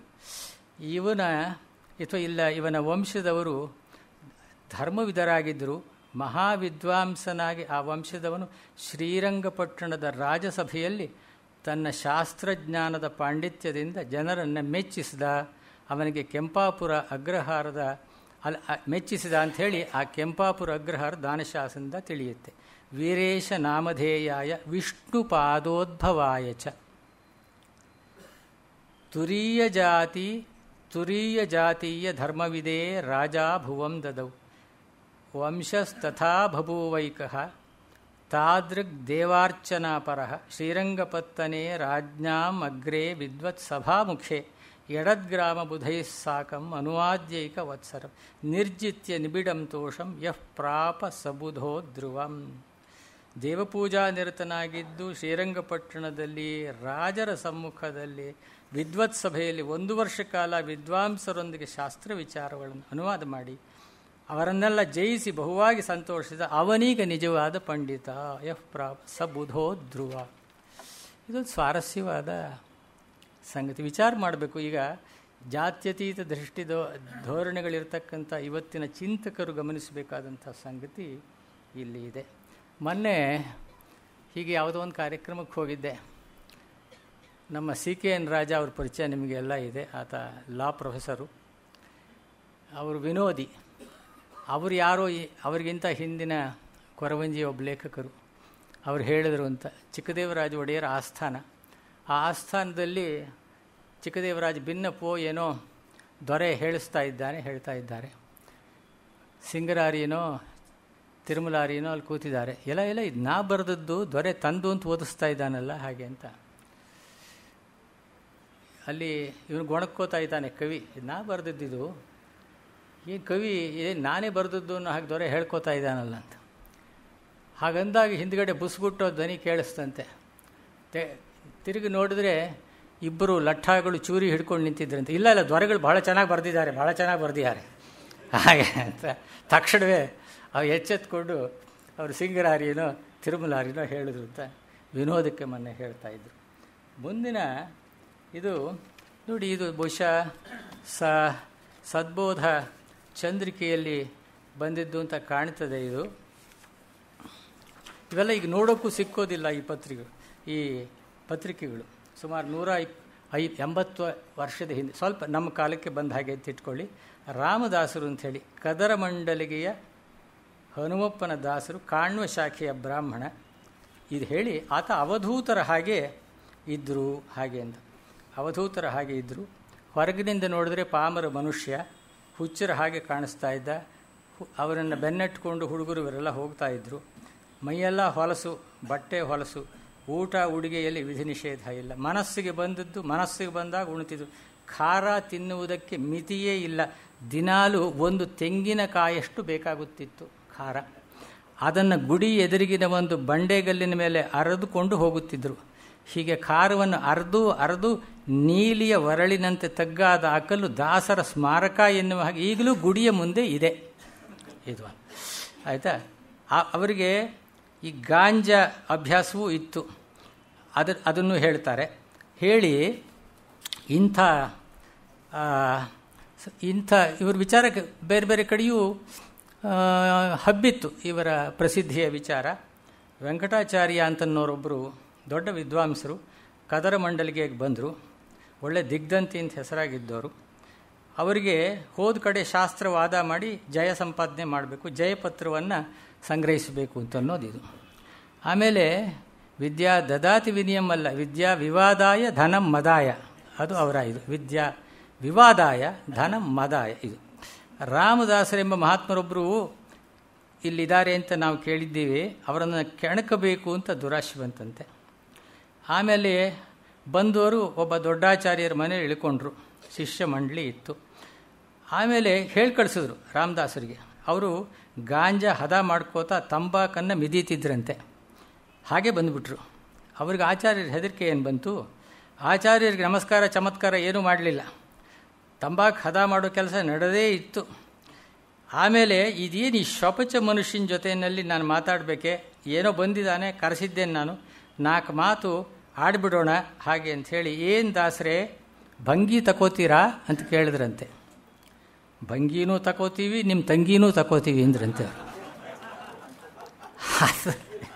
ಅದು ವಾಲಿ ಸುಗ್ರೀವರಾಗಿದ್ದರು ಹಿಂದಿನ ಕತೆಗೆ ಕಲೆ. ಓ ಗಾಂಜಾ ಸೇರ್ತೀರೇನು, ಅದರ ಮೂವರಿಗೆಷ್ಟು ಬೆಂಕಿ ಹಚ್ತೇವೆ ಅಂದ್ರಂತೆ. ದಾಸರು ವೆಂಕಟರಮಣಾಚಾರ್ಯ ಕೇಳಿದ್ದು, ಗಾಂಜಾ ಅದರ ಮೂವರಿಗೆಷ್ಟು ಬೆಂಕಿ ಹಚ್ತೀವಿ. ನೀವು ಕಾಣ್ನವರು? ಹೌದು, ಶ್ರೀರಾಮಚಂದ್ರನ ಪಾದ ಕಾಣ್ನವರು. ಶ್ರೀರಾಮಚಂದ್ರನ ಪಾದ ಕಾಣ್ನವರು. ನೀವು ತಿರುಪತಿ ಯಾತ್ರೆ ಮಾಡಿದ್ದೀರೋ? ಕೆಲವು ಸಾರಿ ಮಾಡಿದ್ದೇವೆ. ಹಾಗಾದರೆ ತಿರುಪತಿ ಬೆಟ್ಟಕ್ಕೆ ಎಷ್ಟು ಮೆಟ್ಲು? ನಾನು ಉತ್ತರ ಇವರು ಹೇಳೋದು, ತಿರುಪತಿಗೆ ವರ್ಷಕ್ಕೊಂದು ಸಾರಿ ಹೋಗ್ತೀನಿ. ಅದಿರಲಿ 24 ಗಂಟೆನೂ ನಿಮ್ಮ ಹತ್ತಿರದಲ್ಲೇ ನಿಮ್ಮ ಹೆಂಡತಿ ಇರ್ತಾರಲ್ಲ, ಅವ್ರ ಕೈಯಲ್ಲಿ ಎಷ್ಟು ಬಳೆ ಇದೆ ಹೇಳೋಣಾಗಲಿ. ನಿಮ್ಮ ಪ್ರಶ್ನೆಗೆ ಆಮೇಲೆ ಉತ್ತರ ಹೇಳ್ತೀನಿ ಅಂದರು. ಇದು ಅವ್ರ ಉತ್ತರ ಹೇಳೋಕ್ಕಾಗಲಿಲ್ಲ ಅವರಿಗೆ. ಆಮೇಲೆ ಇವರು ಏನೋ ವಿಶೇಷವಿದೆ ಹಾಗೆ ಅಂತ ಅನ್ನಿಸ್ತದೆ. ಆದಮೇಲೆ ಅವರು ತಾನು ಅಂಥ ವಿದ್ವಾಂಸನಾದರೂ ಕೂಡ ಇವರ ವಿಶೇಷತೆ ನನಗಿಲ್ಲ ಹಾಗೆ ಅಂತ ಅನ್ನಿಸ್ತದೆ. ಅವರನ್ನು ಕರೆಸಿ ಅವರಲ್ಲಿ ಪೂಜ್ಯ ಬುದ್ಧಿ ಉಂಟಾಗಿ ಒಂದು ಶಾಲ್ ಜೋಡಿ ತೆಗೆಸಿ ದಾಸರಿಗೆ ಸಂಭಾವನೆಯ ಕಳಿಸಿದರೆ ಆ ಶಾಲ್ ಜೋಡಿ ತಗೊಂಡ್ರು. ಈ ರಾಮದಾಸರು ತಗೊಂಡು ಒಂದು ಕಾಯಿಕೋಲಿಗೆ ಕಾಯಿಕೋಲು ಅಂದರೆ ಭಕ್ತರಾದವನು ಹಿತ್ತಾಳೆ ಕೋಲಿಗೆ ಬಟ್ಟೆ ಸುತ್ತಿ ಎಣ್ಣೆ ಹಾಕ್ತಾ ದೇವರೆದುರಿಗೆ ಹಿಡಿಯತಕ್ಕ ದೀವಟಿಗೆ, ಅದಕ್ಕೆ ಕಾಯಿಕೋಲು ಅಂತ ಇಲ್ಲಿ ಕೊಟ್ಟಿದ್ದಾರೆ. ಆ ಕಾಯಿಕೋಲಿಗೆ 2 ಹರಿದ್ರಂತೆ. ಹರಿದು ಕಾಯಿಕೋಲಿಗೆ ಸುತ್ತಿದ್ರಂತೆ. ಅಂಗಡಿಗೆ ಹೋಗಿ ಎಣ್ಣೆ ತೊಗೊಂಬಂದು ಚೆನ್ನಾಗಿ ತೋಯಿಸಿ ಎದುರಿಗೆ ನಿಂತು ದೀವಟಿಗೆ ಹಿಡಿದರಂತೆ. ಶಿಷ್ಯರಿಗೆಲ್ಲ ಸಿಟ್ಟು ಬಂತು. ಈ ಆಚಾರ್ಯರ ಶಿಷ್ಯರಿಗೆ ಮಂಗನ ಕೈಯಲ್ಲಿ ಮಾಣಿಕ್ಯ ಕೊಟ್ಟು ಹಾಗಾಯ್ತಲ್ಲ ಅಂತ ನೊಂದ್ಕೊಂಡ್ರಂತೆ. ಆವಾಗ ನೋಡ್ತಾರೆ, ದೀವಟಿಗೆ ಹಿಡ್ಕೊಂಡು ದಾಸರು ದೇವರೆದರಿಗೆ ಕುಣಿತಾ ಇದ್ದಾರೆ. ನಾವು ನಿಮಗೆ ಹೊದ್ಕೊಳ್ಳೋದಕ್ಕೆ ಅಂತ ಹೇಳಿ ಶಾಲ್ ಜೋಡಿ ಕೊಟ್ಟರೆ ನೀವು ಹೀಗೆ ಸುಡ್ತಿದ್ದೀರಲ್ಲ. ನೀವು ಕೊಟ್ಟಿದ್ದೇನೋ ನಿಜ, ನಿಮ್ಮ ಶಾಲ್ ಆಯಿತು, ನಮ್ಮ ಎಣ್ಣೆ ಆಯಿತು, ದೇವರಿಗೆ ದೀಪಾರತಿ ಮಾಡಿದ್ದೀವಿ, ಇದರಲ್ಲಿ ತಪ್ಪೇನು? ಇಷ್ಟಾಗಿ ನೀವು ಈ ಶಾಲ್ ಜೋಡಿ ಸಂಪಾದಿಸುವಾಗ ಎಷ್ಟು ಜನ ವಿದ್ವಾಂಸರ ಮಾನಖಂಡನ ಮಾಡಿದ್ದೀರಿ, ಇನ್ನೆಷ್ಟು ದ್ರೋಹ ತಗಲಿರುವುದೋ ಯಾರು ಬಲ್ಲರು. ನಾವು ಅದನ್ನು ಹೊದ್ದುಕೊಳ್ಳಾರ್ಗೆ ದೇವರಿಗೆ ಒಪ್ಪಿಸಿಬಿಟ್ವಿ. ದಾಸರು ಉತ್ತರ ಕೊಟ್ಟರು. ಅವರಿಗೆ ಅವರೆಲ್ಲ ಜಂಬಾನು ಇಳಿದೋಯ್ತಂತೆ. ಇದು ಒಂದು. ಇದಾದ ಮೇಲೆ ಹೀಗೆ ಈ ಸಂಗತಿಗಳನ್ನ ಬೆಳೆಸ್ತಾರೆ. ಪೂರ್ಣಯ್ಯನವರು ಒಂದು ಸರಿ, ಅದು ಪೂರ್ಣಯ್ಯನವರ ಪೀರಿಯಡ್ಡು, ಇವರು ಸ್ವತಂತ್ರವಾಗಿ ವೇದ ಹೇಳ್ತಾ ಇದ್ದಿದ್ದು, ಉಪನಿಷತ್ತು ಹೇಳ್ತಾ ಇದ್ದು, ಭಗವದ್ಗೀತೆ ಇದರದೆಲ್ಲ ಹೇಳ್ತಾರೆ. ಏನೂ ಗೊತ್ತಿಲ್ಲ ಅನ್ನೋ ಮನುಷ್ಯ ಇಷ್ಟೆಲ್ಲ ಹೇಳ್ತಾನಲ್ಲ ಅಂತ ಮರೆಯಿಂದ ನೋಡಿ ತಿಳ್ಕೊಳ್ತಾರೆ, ಅದು ಸಂಗತಿ ಬೇರೆ. ಆಮೇಲೆ ದಿವಾನರು ಪೂರ್ಣಯ್ಯನವರು ಹರಿಹರಕ್ಕೊಂದ್ಸರಿ ಬಂದರು. ತುಂಗಭದ್ರೆ ಸ್ನಾನ ಮಾಡಿಕೊಂಡು ಅಲ್ಲೇ ದಾನ ಧರ್ಮ ಮಾಡೋದಕ್ಕೆ ಅಂತ ಕುಳಿತುಕೊಳ್ಳೋದು. ಜನ ತಂಡವಾಗಿ ನೆರೆದರು. ದಾಸರಿಗೆ ಇಂಥ ದಾನದ ಆಶೆ ಏನೂ ಇಲ್ಲ, ಧರ್ಮದ ಆಶೆಯೂ ಇಲ್ಲ. ಅದರಿಂದ ಅವರು ಪಾಡಿಗೆ ಅವರು ದೂರದಲ್ಲಿ ಇದ್ದರು. ಗದ್ದಲ ಇಲ್ಲದ ಕಡೆ ಸ್ನಾನಕ್ಕೆ ಕೇಳಿದರು. ಆದರೆ ಕೂಡಿದ ಜನ ಸುಮ್ಮನಿರಲ್ಲ. ಕದರಮಂಡ್ಲಿಗೆ ದಾಸರು ಆಗೋ ಅಲ್ಲಿ ಸ್ನಾನ ಮಾಡ್ತಾ ಇದ್ದಾರೆ ಅಂತ ದಿವಾನರಿಗೆ ಸೂಚಿಸಿದರಂತೆ. ದಿವಾನರಿಗೆ ಕದರಮಂಡ್ಲಿಗೆ ದಾಸರು ಅಂದರೆ ತುಸ ಭಕ್ತಿ ಇತ್ತು. ಅವ್ರನ್ನ ಕರೆಯಿಸಿ ಕೈಯಲ್ಲಿ 5 ರೂಪಾಯಿ ಹಾಕಿದ್ರು. ದಾಸರು ನೋಡ್ಕೊಂಡು, ಏನಯ್ಯ ದೇವರ ಅವತಾರ ಪೂರ್ಣ ಮಾಡಿದೆ, ನಿನಗೆ ಪೂರ್ಣಯ್ಯ ಅಂತ ಯಾರಯ್ಯ ಹೆಸರಿಟ್ರು? ಒಂದು 10 ರೂಪಾಯಿ ದೇವರ ಅವತಾರ ಪೂರ್ಣ ಮಾಡಿದೆ, ನಿನಗೆ ಯಾರಯ್ಯ ಪೂರ್ಣಯ್ಯ ಅಂತ ಹೆಸರಿಟ್ರು? ಅಪೂರ್ಣಯ್ಯ ಅಂತ ಇಡಬೇಕಾಗಿತ್ತು ಎಂದು ರೂಪಾಯಿ ಬಿಸಾಡಿ ಹೊರಟೋದ್ರಂತೆ. ತಮ್ಮೊಳಗೆ ಗೊಣಗುಟ್ಟುತ್ತಿದ್ದರು. ದಿವಾನರು ದೊಡ್ಡ ಮನುಷ್ಯರು ಏನು ಮಾಡ್ತಾರೋ ಹಾಗೆ ಅಂತ. ಬಾಕಿಯವರಿಗೆ ಭಯ ಅಷ್ಟೇ. ಪೂರ್ಣಯ್ಯನವರಾದರೂ ಮಹಾತ್ಮರ ಸತ್ವ ತಿಳಿದು ಅವರಿಗೆ ಭೀತಿ ಉಂಟಾಯಿತು. ಸಾಷ್ಟಾಂಗ ನಮಸ್ಕಾರ ಹಾಕಿ ತಪ್ಪು ಕ್ಷಮಿಸಬೇಕು ಅಂತ ಬೇಡಿಕೊಂಡ್ರು. ತಕ್ಕ ಸಂಭಾವನೆ ನೀಡಿದರು. ಅದನ್ನು ತಗೊಂಡು ಇವರೇನು ಮಾಡಬೇಕು, ದೇವರಿಗೆ ಅರ್ಪಣೆ ಮಾಡಿದ್ರು. ಇದು 180-200 ವರ್ಷ. ಇಂಥ DVG ಅವರೂ ಇಬ್ಬರು ಅವಧೂತರ ವಿಚಾರವನ್ನು ಹೇಳ್ತಾರೆ. ಇಂಥ ಅವಧೂತರ ಕಥೆಗಳು ಇದೇ ಒಂದು ಸಂಕಲನ ಮಾಡಿ ಹಾಕ್ಬಿಡ್ಬೋದು. ಈ ಅವಧೂತರುಗಳ ವಿಚಾರ ಎಲ್ಲ 19ನೇ ಶತಮಾನದ ಅವಧಿಗೆ ಮುಗಿದು ಹೋಗ್ತಾರೆ ಇವರೆಲ್ಲನೂ. ಇದು ಒಂದು ಸದ್ಬೋಧ ಚಂದ್ರಿಕೆಯಲ್ಲಿ ಭಾಳ ಹಿಂದೆ ಬಂದಂಥ ಕೆಲವು ಕಥೆಗಳು. ಇದರಿಂದ ಮುಂದಕ್ಕೆ ನಾನು ಹೋಗ್ತೇನೆ. ನಮ್ಮಲ್ಲಿ ಒಂದು ಮುಮ್ಮಡಿ ಕೃಷ್ಣರಾಜ ಒಡೆಯರ್ ಕಾಲದಲ್ಲಿ ಇಂಥ ಕಥೆಗಳು ಬಹಳ ಇವೆ. 1794ರಿಂದ 1868ರವರೆಗೆ ಮುಮ್ಮಡಿಯವರು ಆಳ್ತಾ ಇದ್ದಿದ್ದು. ಕಲಾವತಿ ಪರಿಣಯ ಅಂತ ಒಂದು ಸ್ವಾರಸ್ಯವಾದ ಗದ್ಯ ಗ್ರಂಥ ಇದೆ. ಅದು ಗದ್ಯವೆ, ಛಂದೋಬದ್ಧವಾದ ಗ್ರಂಥವೇ, ದಂಡಕವೇ, ರಗಳಿಯೇ, ಮಣ್ಣೆ, ಮಸಿಯೆ, ಇದೆಲ್ಲ ಚರ್ಚೆಗಳು ಬಹಳ ಮಾಡಿದ್ದಾರೆ ವಿದ್ವಾಂಸರು. ಇವ್ರಿಗೆ ಗೊತ್ತಿದೆ ಅಶ್ವತ್ಥನಾರಾಯಣ ಅವರಿಗೆ. ಆಯ್ತು, ಅದೊಂದು ರಿದ್ಮಿಕಲ್ ಪ್ರೋಸಲ್ಲಿ ಓಡುವಂಥ ಇದು ಒಂದು ಸ್ಪೆಷಲ್ ಟೈಪ್ ಆಫ್ ಇದು. ಯಾದವ ಅನ್ನೋನು ಅದರ ಕರ್ತೃ. 12 ಆಶ್ವಾಸಗಳ 300 ಪುಟಗಳ ಗದ್ಯ ಗ್ರಂಥ ಅದು. 5 ಮಾತ್ರೆಗಳ ಲಯ ಧಾಟಿನಲ್ಲಿ ಓಡುತ್ತದೆ. ಅದರ ಬಗ್ಗೆ ತುಂಬ ಹಳಬರಾದಂಥ ಬೆಳ್ಳಾವೆ ವೆಂಕಟನಾರಾಯಣಪ್ಪನವರು ವಿಸ್ತಾರವಾದ ಒಂದು ವಿಮರ್ಶಾತ್ಮಕ ಲೇಖನವನ್ನು ಪರಿಷತ್ ಪತ್ರಿಕೆಯಲ್ಲಿ ಬರೆದರು. ಏನು ಬರೆಯೋದಕ್ಕೆ ಅವ್ರಿಗೆ ಏನು ಪ್ರೇರಣೆಯೋ ಗೊತ್ತಿಲ್ಲ. 9ನೇ ಸಂಪುಟದಲ್ಲಿ ಅದು ಪ್ರಕಟವಾಯಿತು. ಸುಮಾರು 20ನೇ ಇಸ್ವಿ ಆ ಸುಮಾರಲ್ಲಿ. ಕವಿ ಮತ್ತು ಗದ್ಯ ಕಾವ್ಯದ ಕಥೆ ವಿಚಾರ ಸುದೀರ್ಘವಾಗಿ ಬರೀತಾರೆ. ಬೆಂಗಳೂರು ಜಿಲ್ಲೆಯ ದೊಡ್ಡಬಳ್ಳಾಪುರ ಸ್ಥಳದೋನಿತ. ಸಂಪ್ರದಾಯದಿಂದ 60 ಮಾಧ್ವ ಬ್ರಾಹ್ಮಣ. ದೊರೆ ಮುಮ್ಮಡಿಯವರಿಗೆ ಈತನಲ್ಲಿ ತುಂಬ ವಿಶ್ವಾಸ, ಗೌರವ. ಆಸ್ಥಾನದಲ್ಲಿ ಗಾಂಭೀರ್ಯದ ನಡವಳಿಕೆ ಸ್ವಾಭಾವಿಕ. ಒಂದೊಂದು ಸಾರಿ ಹಾಸ್ಯದ ಲಘುಲಹರಿ ಮಾತುಕತೆ ನಡೀತಿತ್ತು. ಒಂದು ಸಂದರ್ಭ ಬಂತು. ಮುಮ್ಮಡಿ ಕೃಷ್ಣರಾಜ ಒಡೆಯರ ಆಸ್ಥಾನದಲ್ಲಿ ಎಲ್ಲ ಗಣ್ಯರು ಸೇರಿದ್ದಾರೆ. ಒಬ್ಬ ಶ್ರೀಮಂತನಿಗೆ ಈ ಯಾದವನನ್ನು ಸ್ವಲ್ಪ ಛೇಡಿಸಬೇಕು ಅಂತ ಹೇಳಿ ಅನ್ನಿಸ್ತು. ಅವನು ಕವಿ ಯಾದವ, ಕಲಾವತಿ ಪರಿಣಯದ ಕರ್ತೃ. ಒಂದು ಕಾಲ್ಪನಿಕ ಕಥೆ. ಒಳ್ಳೆ ದಪ್ಪದಾಗಿ ಮೀಸೆ ಬಿಟ್ಟಿದ್ದ. ನೋಡಿ, ಏನು ರಾಯರೇ ಇಷ್ಟು ದೊಡ್ಡ ಮೀಸೆ ಇಟ್ಕೊಂಡಿದ್ದೀರಲ್ಲ ಅಂತ ಕೇಳಿದ್ರಂತೆ. ಯಾದವ ಕೂಡಲೇ ಹೇಳಿದಂತೆ, ತಮ್ಮಂಥ ಶ್ರೀಮಂತರ ಮನೆ ಚೊಕ್ಟ ಮಾಡಬೇಕಲ್ಲ, ಪರಕಿಯ ಕೆಲಸಕ್ಕೆ ಬರಲಿ ಅಂತ ಬೆಳೆಸಿದ್ದೀನಿ. ತಮ್ಮಂಥ ಶ್ರೀಮಂತರ ಮನೆ ಚೊಕ್ಟ ಮಾಡಬೇಕಲ್ಲ, ಪರಕಿಯ ಕೆಲಸಕ್ಕೆ ಬರಲಿ ಅಂತ ಬೆಳೆಸಿದ್ದೀನಿ. ಇನ್ನೊಂದು ಸಂದರ್ಭ ಹಾಗೆ ಬಂತು. ಒಡ್ಡೋಲಿಗ ಸೇರಿತ್ತು. ಒಬ್ಬ ಗೌರವಸ್ಥ ತನ್ನ ಪಂಗಡದ ಮೇಲ್ಮೆ ಹೇಳ್ಕೋಬೇಕು ಹಾಗೆ ಅಂಥೇಳಿ ಅವನಿಗೆ ಆಸೆ. ನಮ್ಮನ್ನು ಯಾರು ಅಂತ ತಿಳಿದಿದ್ದೀರಿ? ನಾವು ದೇಶಸ್ಥ ಪಿಂಡಗಳು, ದೇಶಸ್ಥ ಬ್ರಾಹ್ಮಣರು. ಅವರಲ್ಲಿ ಸ್ಮಾರ್ತರಿದ್ದಾರೆ, ಮಾಧ್ವರಿದ್ದಾರೆ, ಭಾಳ ಹಿರಿಯರಾಗಿರೋ ದೊಡ್ಡ ದೊಡ್ಡ ಜನ ಎಲ್ಲ, ತಿಲಕರು, ಸಾವರ್ಕರು, ಇವರೆಲ್ಲ ದೇಶಸ್ಥ ಪಂಗಡದವರು. ದೇಶಸ್ಥ ಪಿಂಡಗಳು ಅಂತ ಗತ್ತಿನಿಂದ ಬೀಗಿದ್ರಂತೆ. ಅದಕ್ಕೆ ಯಾದವ ಕೂಡಲೇ ಉತ್ತರ ಹೇಳಿದ, ಆಯಿತು ಸ್ವಾಮಿ, ನಾವು 60 ಕಾಗೆ ನಾನು ಅಂತ ಹೇಳಿದಂತೆ. ಆಯ್ತಾ? ಅಲ್ಲೂ ಕೂಡ ಈ ವಿಷಯ. ಆಮೇಲೆ ನೋಡಿ, ಬೆಳವೆ ಅವರು ಬರೀತಾರೆ, ಈ ಕವಿಯ ವಿಷಯವಾಗಿ ಇನ್ನೂ ಇಂಥ ಮಾತುಗಳು ಅನೇಕ ಇವೆ ಅಂತಾರೆ. ಯಾಕಪ್ಪ ಕಾರ್ಪುಣ್ಯ ಮಾಡಬೇಕು? ಅದೇ ಒಂದು ಬರೆದು ಹಾಕ್ಬಿಟ್ಟು ಬರೆದಾಗಿತ್ತೆ. ಅದು ಇನ್ನೊಂದು 4-5 ಕಥೆನಾದರೂ ಹೇಳ್ಬೋದಾಗಿತ್ತು. ಅವರು ಇಷ್ಟು ಹೇಳಿಬಿಟ್ಟು ಅದು ಈ ರುಚಿಕಟ್ಟಾದಂಥ ಸಂಗತಿ ಇಷ್ಟು ಹೇಳಿ ಇನ್ನೂ ಇಂಥ ಕಥೆಗಳಿವೆ ಹಾಗೆ ಅಂತ ಹೇಳಿದ್ರೆ ನಮಗೆ ತಿಳಿಯೋ ಕುತೂಹಲ ಹುಟ್ಟುತ್ತದೆ. ಆದರೆ ಈಗ ನಾವು ಯಾರೂ ಕಥೆ ಹೇಳುವಂಥವ್ರಿಲ್ಲ. ಆಮೇಲೆ ಯಾರೋ ದೊರೆಗೆ ಚಾಡಿ ಹೇಳಿದ್ರು, ಅವನು ಬೇರೆ ಕಡೆ ಹೊಟ್ಟೋದ, ಕಲಾವತಿ ಪರಿಣಯ ಬರೆದ, ಆಮೇಲೆ ಅದರ ಪ್ರತಿ ದೊರೆಗೆ ಕಳಿಸ್ದ, ದೊರೆಗೆ ಸಂತೋಷವಾಯಿತು, ಅವನಿಗೆ ಮರ್ಯಾದೆ ಮಾಡ್ದ, ಅದೆಲ್ಲ ಸರಿ. ಅವರ ಮನೆತನದಲ್ಲಿ ಕಂಥದ ಸ್ವಹಸ್ತಾಕ್ಷರ ಪ್ರತಿ ಕವಿಯ ಮನೆಯಲ್ಲಿತ್ತು. ಆತ ಬಂಧು ಮಿತ್ರರು ಸೇರಿ ಸಭೆಯಲ್ಲಿ ಓದಿ ಅರ್ಥ ಹೇಳ್ತಿದ್ದ. ಅದನ್ನು ತಿಳಿದ ಹಲವರು ಈಗಲೂ ಇದ್ದಾರೆ. 1920-25 ಈ ಮಗ ಬ್ರಹ್ಮಚಾರಿಯಾಗಿದ್ದು ತನ್ನ 80ನೇ ವಯಸ್ಸಿನಲ್ಲಿ ತೀರಿಕೊಂಡ. ಪಿತ್ರಾರ್ಜಿತವಾದ ಆಸ್ತಿ ಮನೆ ಎಲ್ಲ ಬ್ರಾಹ್ಮಣರಿಗೆ ದಾನ ಮಾಡಿಬಿಟ್ಟ. ಕವಿಯ ವಂಶಸ್ಥರು ಕೆಲವರಿದ್ದಾರೆ, ಆದರೆ ಅವರು ಕವಿಯ ಬಗ್ಗೆ ಏನೂ ತಿಳಿದು ಒಬ್ಬರನ್ನು ಕೇಳಿದರೆ ಇನ್ನೊಬ್ಬರನ್ನು ಕೇಳಿ ಅಂತಾರೆ. ಇದು ಹೇಳ್ತಾರೆ. 1877ರಲ್ಲಿ ಮೊದಲು ಸಲ ಇದು ಪ್ರಕಟವಾಯಿತು. ಆಮೇಲೆ ಇದೇ ಮುಮ್ಮಡಿ ಕೃಷ್ಣರಾಜ ಕೆಲವು ಈಗಾಗಲೇ ನಾನು ಬೇರೆ ಬೇರೆ ಸಂದರ್ಭಗಳಲ್ಲಿ ಉದಾರ ಚರಿತ್ರೆ ಅಲ್ಲಿ ಇಲ್ಲಿ ಹೇಳಿದ್ದೇನೆ, ಅವುಗಳು ನಾನು ರಿಪೀಟ್ ಮಾಡೋದಿಲ್ಲ ಇಲ್ಲಿ. 1830ರ ಸುಮಾರಿಗೆ 1785ರಿಂದ 30ರವರೆಗೆ ಮುಮ್ಮಡಿಯವರ ಆಸ್ಥಾನದಲ್ಲಿ ಕರೂರು ಶ್ರೀನಿವಾಸಾಚಾರ್ಯರು ಅಂತ ಒಬ್ಬ ಶ್ರೀವೈಷ್ಣವ ವಿದ್ವಾಂಸರಿದ್ದರು. ಅವರು ಈ ಕಡೆ ಬರಬೇಕಾದ್ರೆ ಆ ಪುಣೆಯ ತ್ರ್ಯಂಬಕ್ ಶಾಸ್ತ್ರಿ ಜೊತೆಯಲ್ಲಿ ವಾದ ಮಾಡಬೇಕಾಗಿತ್ತು. ಇಲ್ಲಿಯ ಮುಮ್ಮಡಿಯವರು ಕರೆಸಿ ವಿಚಾರ ತಿಳ್ಕೊಂಡು ಶ್ರೀರಂಗದಿಂದ ಅವ್ರನ್ನ ಬರಮಾಡ್ತಾರೆ. ಇಲ್ಲಿ ಕುಣಿಗಲ್ ರಾಮಶಾಸ್ತ್ರಿಗಳು ಮೊದಲಾದವರೆಲ್ಲ ಇರ್ತಾರೆ.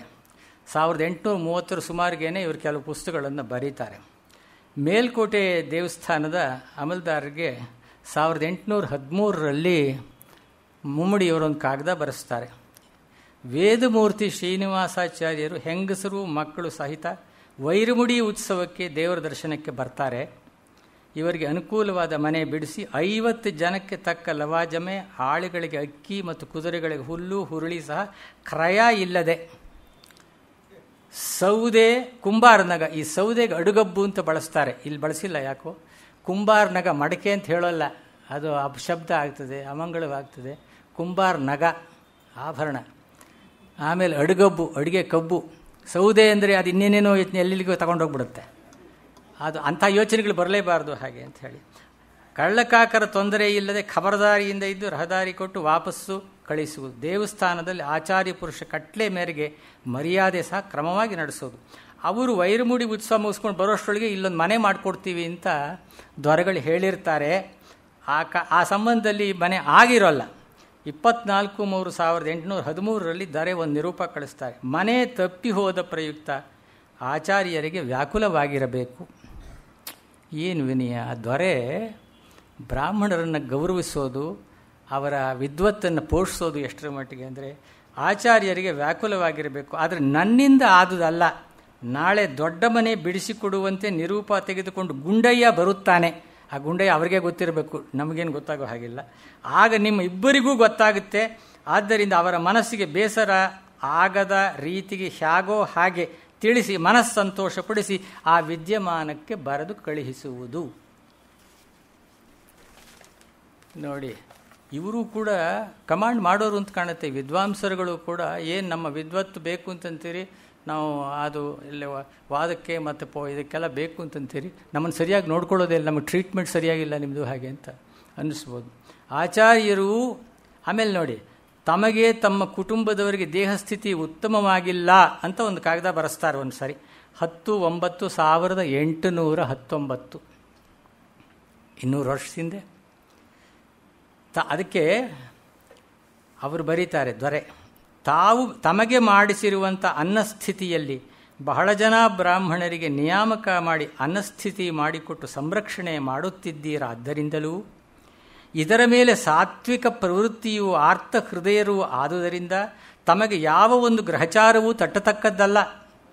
ದೊರೆ ಹೇಳ್ತಾರೆ, ತಮಗೆ ಮಾಡಿಸಿರತಕ್ಕಂಥ ಅನ್ನಸ್ಥಿತಿಯಲ್ಲಿ ಬ್ರಾಹ್ಮಣರಿಗೆ ನಿಯಾಮಕ ಮಾಡಿ ಅವರಿಗೆ ಅನ್ನಸ್ಥಿತಿ ಮಾಡಿಕೊಟ್ಟು ಸಂರಕ್ಷಣೆ ಮಾಡುತ್ತಿದ್ದೀರಿ.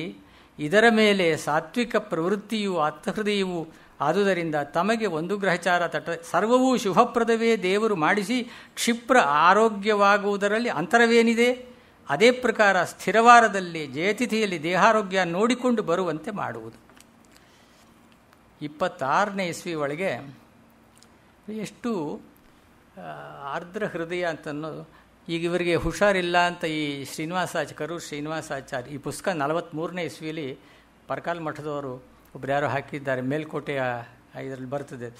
ಈಗ ದೇಹಸ್ಥಿತಿ ಹೇಗೆ ಇರುವುದು ಎಂದು ಯಾವ ಪಂಡಿತರು ತಮಗೆ ಔಷಧವನ್ನು ಕೊಡುತ್ತಿರುವರು ಎಂದು, ಈ ವಿಚಾರಗಳಿಗೆಲ್ಲ ಬರೆಸಿ ಕಳುಹಿಸುವುದು ಎಂದು, ನಿಮ್ಮ ಶರೀರ ಸ್ಥಿತಿ ಪರಾಂಬರಿಸಲು ಖಾಸವಾರಿಯೇ ಚಿತ್ತೈಸಬೇಕಾ ಎಂಬುದಾಗಿತ್ತು. ಈ ವಾಕ್ಯಗಳು ಹಾಗೆ ಇರುತ್ತೆ ಅಂತ ಹೇಳೋಕ್ಕಾಗಲ್ಲ, ಇದೆಲ್ಲ ಹಳೆ ಕಾಲದ ಬರವಣಿಗೆ.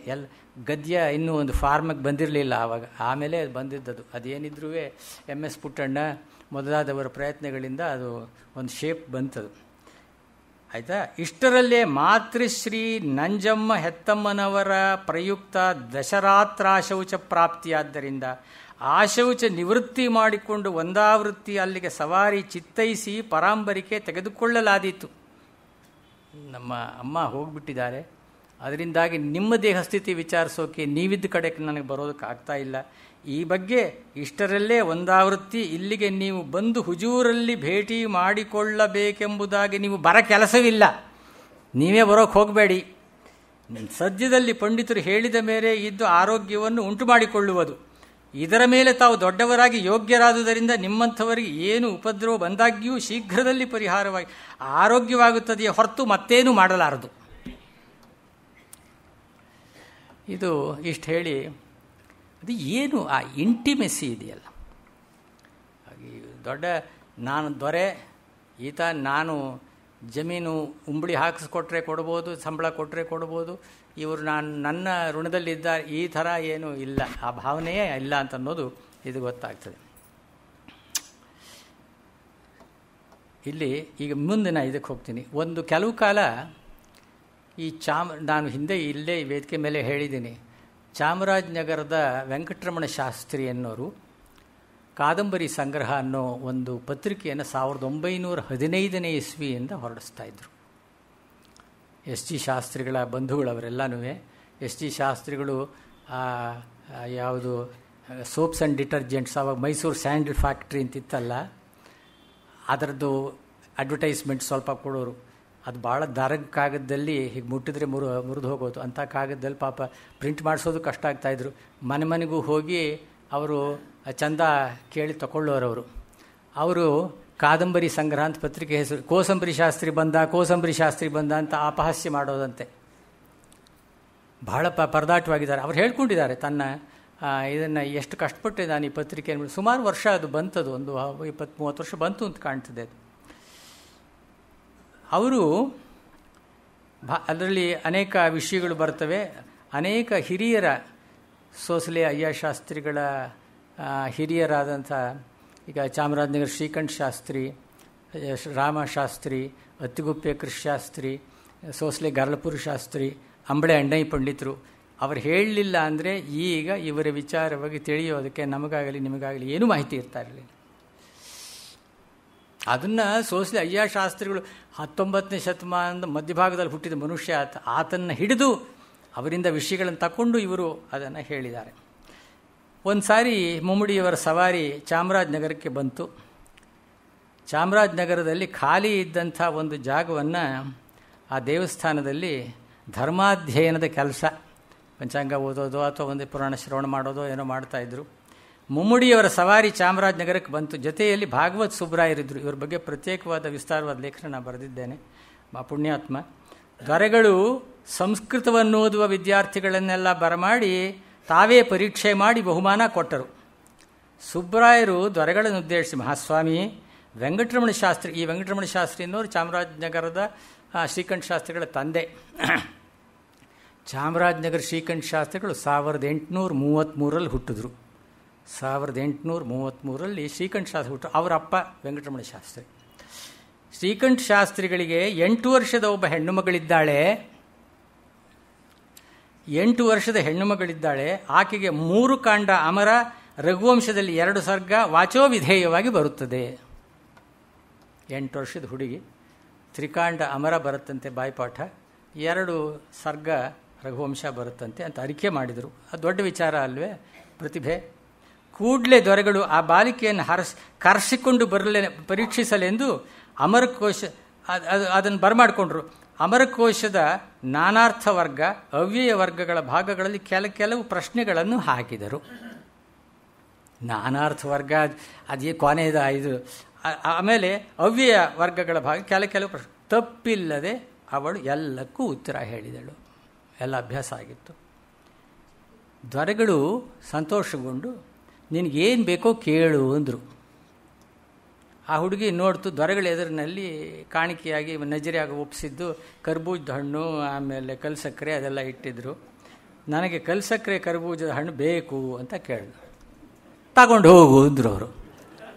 ಮನೆಯಲ್ಲಿ ಹಣೆ ಚಚ್ಕೊಂಡ್ರು. ನಿನಗೇನು ಬಂತೆ, ಮದುವೆ ಖರ್ಚಿಗೆ 1000 ರೂಪಾಯಿಗಾದರೂ ಕೇಳಿದರೆ ಕೊಟ್ಬಿಡ್ತಿದ್ರಲ್ಲೇ ಅವರು. 8 ವರ್ಷದ ಮಗಳು, ಆಗಲೇ ಅವ್ರಿಗೆ ಮದುವೆ ಮಾಡುವ. ಅಯ್ಯೋ, ತನ್ನ ಮದುವೆ ಖರ್ಚಿಗೆ 1000 ರೂಪಾಯಿ ಆದರೂ ಕೇಳ್ಬೋದಾಗಿತ್ತಲ್ಲ ಎಂದು ಅವರು ಪೇಚಾಡಿದರಂತೆ. ಆಮೇಲೆ ಈಚೆಗೆ ಎಂ ವೆಂಕಟಕೃಷ್ಣಯ್ಯನವರು, ತಾತಯ್ಯನವರು ಅಂತ ಪ್ರಸಿದ್ಧಿ, ಮೈಸೂರಿನ ಪ್ರಮುಖರಲ್ಲಿ ಗಣ್ಯರಾಗಿರ್ತಕ್ಕಂಥವರು. ಅವರದೊಂದು ಆಟೋಬಯೋಗ್ರಫಿ ಇದೆ. ಅವರು ಅಷ್ಟೇ 1844ರಲ್ಲಿ ಹುಟ್ಟಿದ ಮನುಷ್ಯ ಆತ. 1933ವರೆಗೆ ಅವರಿದ್ದರು. ಅವರದರಲ್ಲಿ ತಮ್ಮ ಬಾಲ್ಯ, ತಾವು ಮೈಸೂರಿಗೆ ಬಂದಿದ್ದು, ತಮ್ಮ ತಂದೆ ತಾಯಿ ವಿಚಾರ ಎಲ್ಲ ಸ್ವಲ್ಪ ಹೇಳ್ತಾರೆ. ಆಮೇಲೆ ಅವರ ಜೀವನವೇ ಬೇಕಾದಷ್ಟು ಕ್ರಿಯಾಶೀಲವಾಗಿದ್ದ ಜೀವನ, ಅನೇಕ ಸಾಮಾಜಿಕ ಕಾರ್ಯಗಳು, ರಾಜಕೀಯವಾಗಿ ಎಷ್ಟೋ ನಡೀತು. ಅದು ಯಾವುದನ್ನೂ ಹೇಳುವುದೇ ಇಲ್ಲ ಅವರು.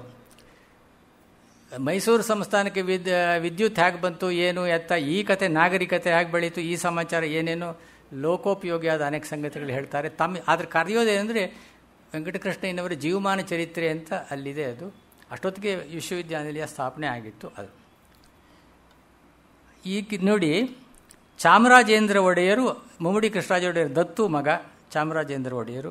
ಆಳ್ಕೆ ಶುರುವಾಗಿತ್ತು. ರಂಗಾಚಾರ್ಲು ಅವರು ಅರಮನೆ ಕಂಟ್ರೋಲರು. ಕರ್ನಲ್ ಮ್ಯಾಲಿಸನ್ ಟ್ಯೂಟರ್ ಮತ್ತು ಗವರ್ನರ್.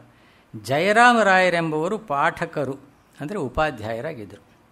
ಜಯರಾಮರಾಯರು ಸರ್ವತೋಮುಖ ಪ್ರಜ್ಞೆಯುಳ್ಳವರು. ಈ ಮಾತು ವೆಂಕಟಕೃಷ್ಣಯ್ಯನವರು ಹೇಳ್ತಾರೆ.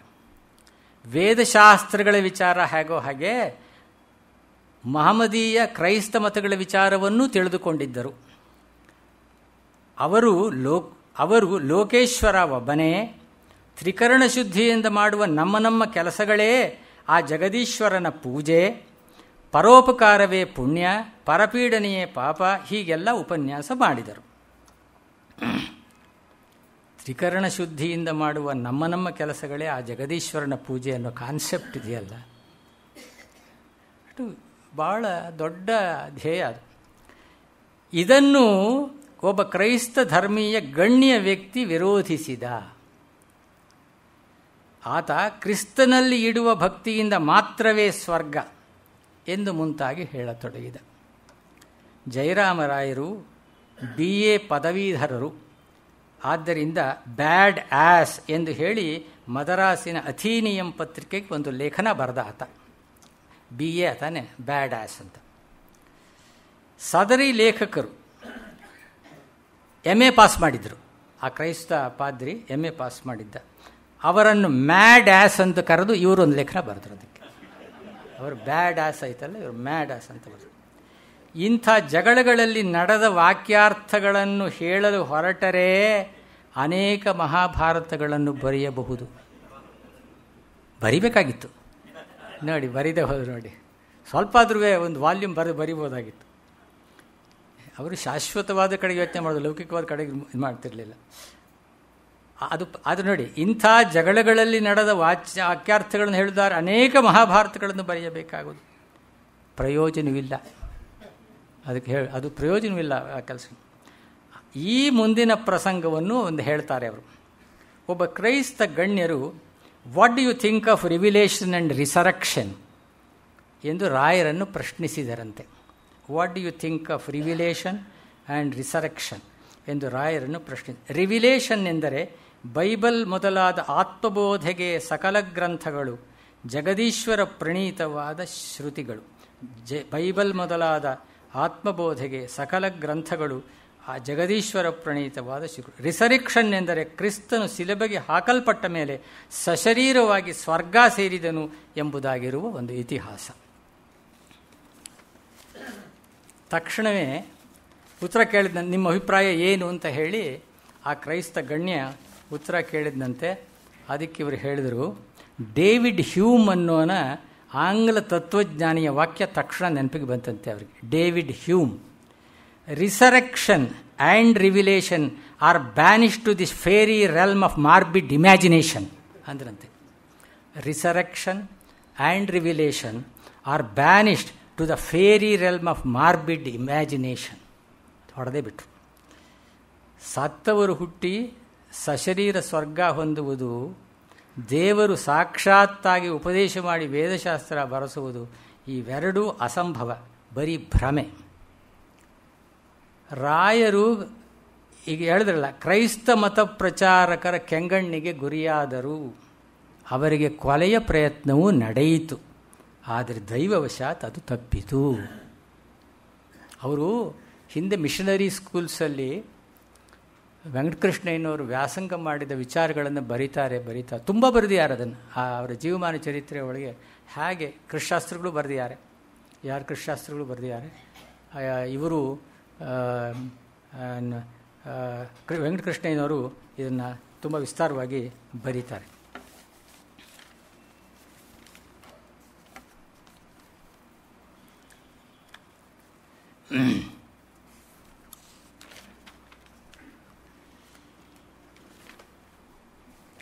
ಆಮೇಲೆ ಇದು ಒಂದು ಕಾದಂಬರಿ ಸಂಗ್ರಹದ ಇದನ್ನ ಹಿಂದೆ ನಾನು ಹೇಳಿದ್ದೀನಿ. ಏನು ಅಂದರೆ, ಇಂಥ ಪುಸ್ತಕಗಳು ಒಂದು 5-6 ಹೀಗೆ ಹೆಚ್ಚಾಗೂ ಇಲ್ಲ.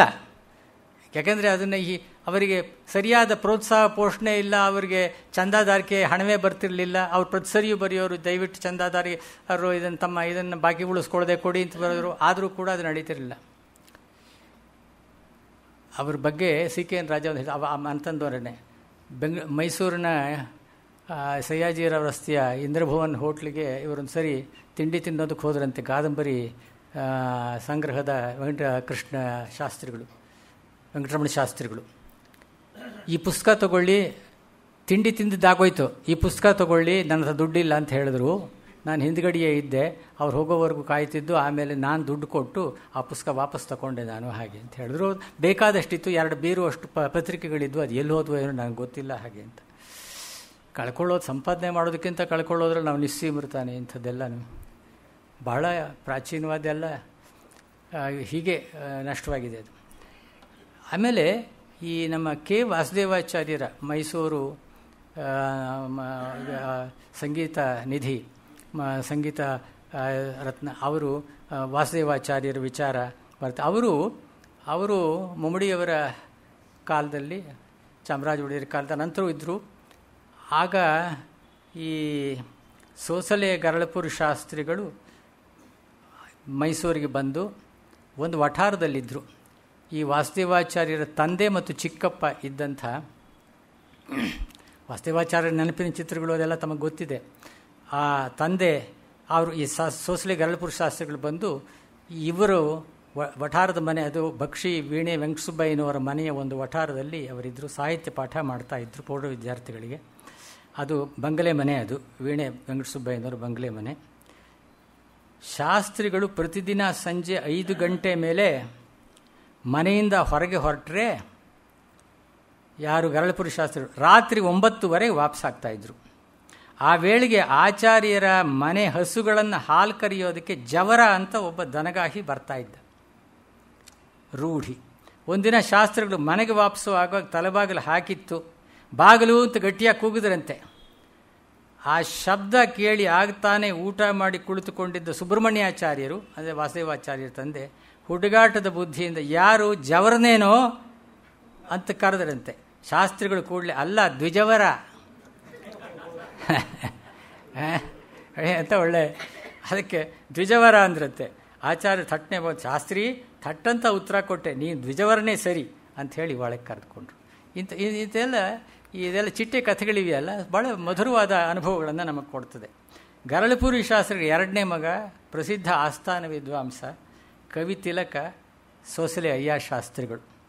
ಇವ್ರಿಗೆ 13 ವರ್ಷ ವಯಸ್ಸಾದಾಗ ಅವರ ತಂದೆ ಗರಳಪುರಿ ಶಾಸ್ತ್ರಿಗಳು ಹುಡುಗ ಮನೆಗೆ ಸಮೀಪದಲ್ಲಿದ್ದಂಥ ನರಸೆಯ ಅರಸಿನವರ ತೋಟಕ್ಕೆ ಅಕ್ಷತೆಗಾಗಿ ಬಳಸುವ ಕರಿ ತರುವುದಕ್ಕೋಸ್ಕರವಾಗಿ ಹೋಗಿದ್ದರು. ಕರಿ ಅರಿಸಿನದ ಕೊನೆಯ ಗಂಧಕ್ಕೆ ಕೆಂಪಾಗಲು ದೀಪದಲ್ಲಿ ಪಟ್ಟು ಹಾಕುವ ಬಾಳೆ ಹೂವಿನ ದಳ, ಅದು ಗಂಧಾಕ್ಷತೆಗೆ ಬಳಸುವಂಥದ್ದು. ಅರಿಶಿನದ ಕೊನೆಯ ಗಂಧಕ್ಕೆ ಕೆಂಪಾಗುವುದಕ್ಕೆ ದೀಪದಲ್ಲಿ ಪಟ್ಟು ಹಾಕುವ ಬಾಳೆ ಹೂವಿನ ದಳ. ಈ ಕರಿ ತರೋಕೆ ಹೋಗಿದ್ರಂತೆ. ಈ ಕಪ್ಪು ಅನ್ನೋ ಅರ್ಥ ಅದಕ್ಕೆ. ಆನೆ ಎಂಬ ಅರ್ಥಕ್ಕೂ ಕರಿ ಅಂತನೋ ಅರ್ಥ ಇದೆಯಲ್ಲ. ಶಾಸ್ತ್ರಿಗಳಿಗೆ ತಮಾಷೆ ಮಾಡೋಣ ಅನ್ನಿಸ್ತಂತೆ. ಯಾರಿಗೆ? ಇವರಿಗೆ, ಅವ್ರ ತಂದೆಯವ್ರ ಗರಳಪುರಿ ಶಾಸ್ತ್ರಿ. ಎಲ್ಲಿಗೆ ಹೋಗಿದ್ದೆ ಅಂದ್ರಂತೆ. ಕರಿ ತರೋದಕ್ಕೆ. ಓಹೋ, ಎಲ್ಲಿ ಕಟ್ಟು ಹಾಕ್ತೀಯ ಅದನ್ನು ಅಂತ ಕೇಳಿದ್ರಂತೆ. ಎಲ್ಲಾದರೂ ಬಿಸಿಲಲ್ಲಿ ಕಟ್ಟು ಹಾಕ್ತೀನಿ. ಅವ್ರ ದೃಷ್ಟಿಯಲ್ಲಿ ಬಾಳೆ ಕಂದು ಅದನ್ನು ಬಿಸಿಲಲ್ಲಿ ಕಡೆ ಒಣಗಬೇಕು ಹಾಗೆ ಅಂತೇಳಿ. ಕರಿಯನ್ನು ಎಲ್ಲಾದರೂ ಬಿಸಿಲಲ್ಲಿ ಕಟ್ಟಿ ಹಾಕೋದುಂಟೇನೆಯ ಅಂತ ಹೇಳಿದ್ರಂತೆ. ಹಾಗಾದರೆ ನೆರಳಲ್ಲೇ ಎಲ್ಲಾದರೂ ಕಟ್ಟು ಹಾಕ್ತೀನಿ ಅಂತ ಮಗ ಹೇಳಿದ್ರಂತೆ. ಆಗ ತಂದೆ, ಸಂರಕ್ಷಣೆ ಹೇಗೆ ಮಾಡ್ತೀಯೋ, ಕರಿತಾನೆ ಅದು, ಸಂರಕ್ಷಣೆ ಹೇಗೆ ಮಾಡ್ತೀಯೋ. ಅಯ್ಯ ಶಾಸ್ತ್ರಿಗಳಿಗೆ ಈಗ ಏನೋ ಹೊಳೆದ ಹಾಗಾಯಿತು. ಕುಂಜರೋ ವಾರಣ ಕರಿ, ಅಮರಕೋಶದ ಮಾತು. ಹೇಗಾದರೂ ತಂದಿದ್ದೀನಲ್ಲ, ಹೇಗಾದರೂ ಸಂರಕ್ಷಣೆ ಮಾಡ್ತೀನಿ ಅಂತ ಹೇಳಿ ಉತ್ತರ ತಿಳಿದಿದ್ದನ್ನು ಇಂಗಿತಗೊಳಿಸಿ, ಪರವಾಗಿಲ್ಲ ಮಗನಿಗೆ ವಯಸ್ಸು ಚಿಕ್ಕದಿದ್ದರೂ ಮನೋಗತ ಅರ್ಥವಾಯ್ತಲ್ಲ ಹಾಗೆ ಅಂಥೇಳಿ ಅವ್ರಿಗೆ ಸಮಾಧಾನವಾಯ್ತಂತೆ.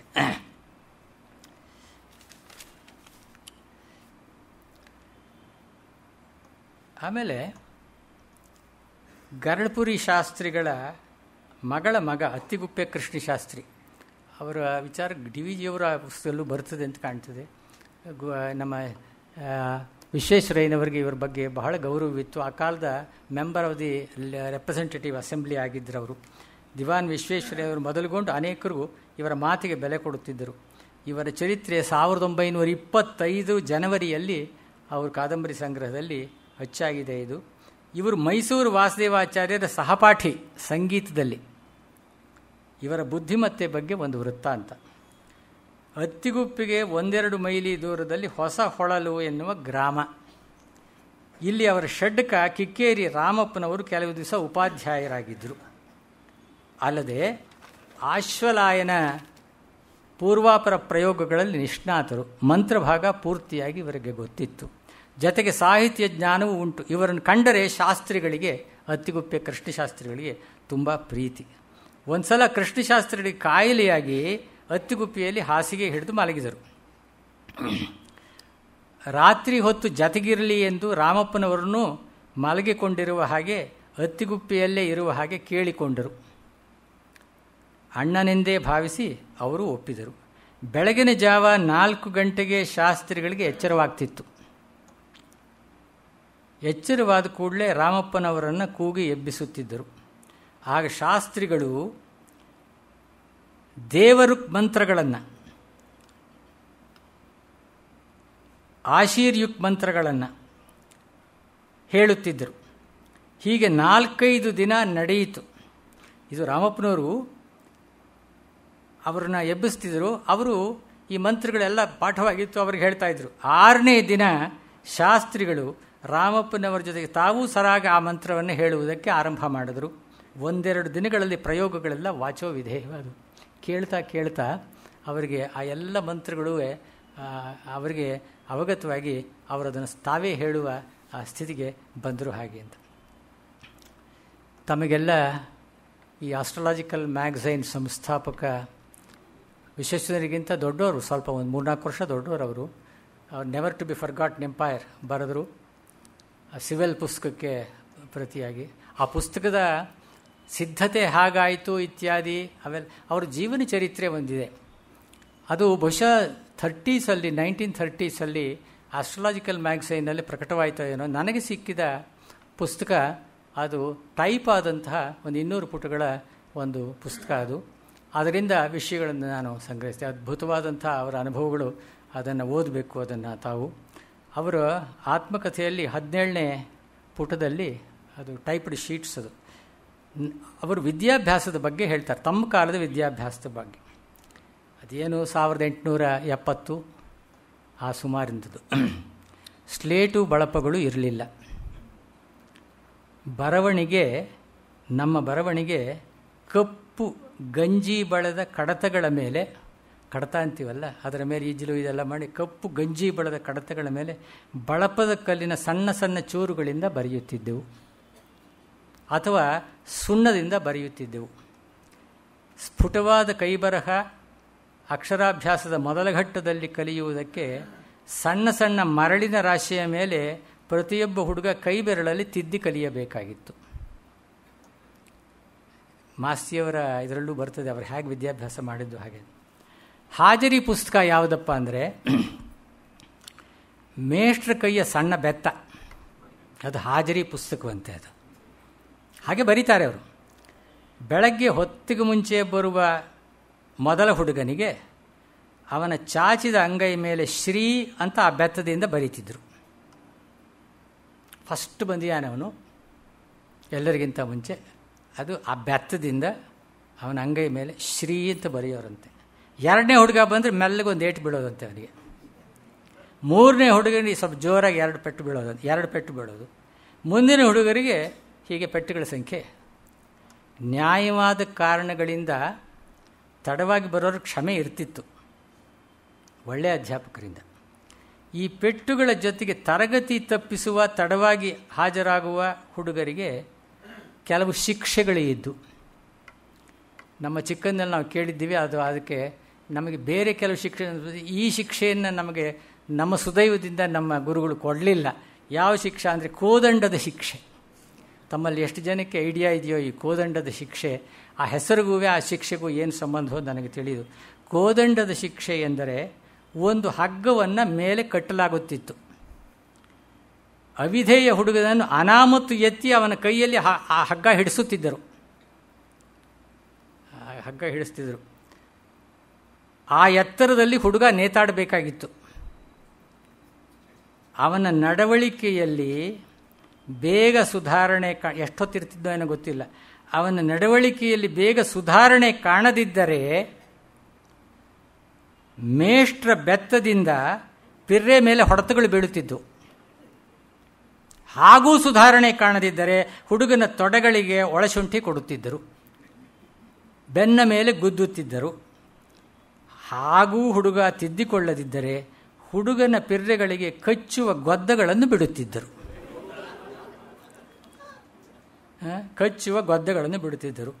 ಬ್ಲ್ಯಾಕ್ ಹ್ಯಾಂಡ್ಸ್ ಅಂತಾರೆ. ಕೂಡಲೇ ಆತನ ಸುಧಾರಣೆ ಕಾಣಬಹುದಾಗಿತ್ತು. ಈ ಪದ್ಧತಿಗಳು ಈಗ ಕ್ರೂರವೆಂದು ತಮಗೆ ಕಾಣಬಹುದು. ಆದರೆ ತೀರಾ ಕಳಪೆ ವಿದ್ಯಾರ್ಥಿಗಳು ಕೂಡ ತಮ್ಮ ಮೈಗಳ್ಳತನದಿಂದ ಬದಲಾವಣೆ ಹೊಂದುವುದಕ್ಕೆ ತುಂಬ ಉತ್ತಮ ಪದ್ಧತಿಗಳಾಗಿದ್ದವು. ಇದು ಮೋಸ್ಟ್ ಎಕ್ಸಲೆಂಟ್ ಮೆಥಡ್ಸ್ ಅಂತ ಇದಕ್ಕೆ ಪ್ರಶಸ್ತಿ ಬೇರೆ ಕೊಟ್ಟಿದ್ದಾರೆ ಅವರು.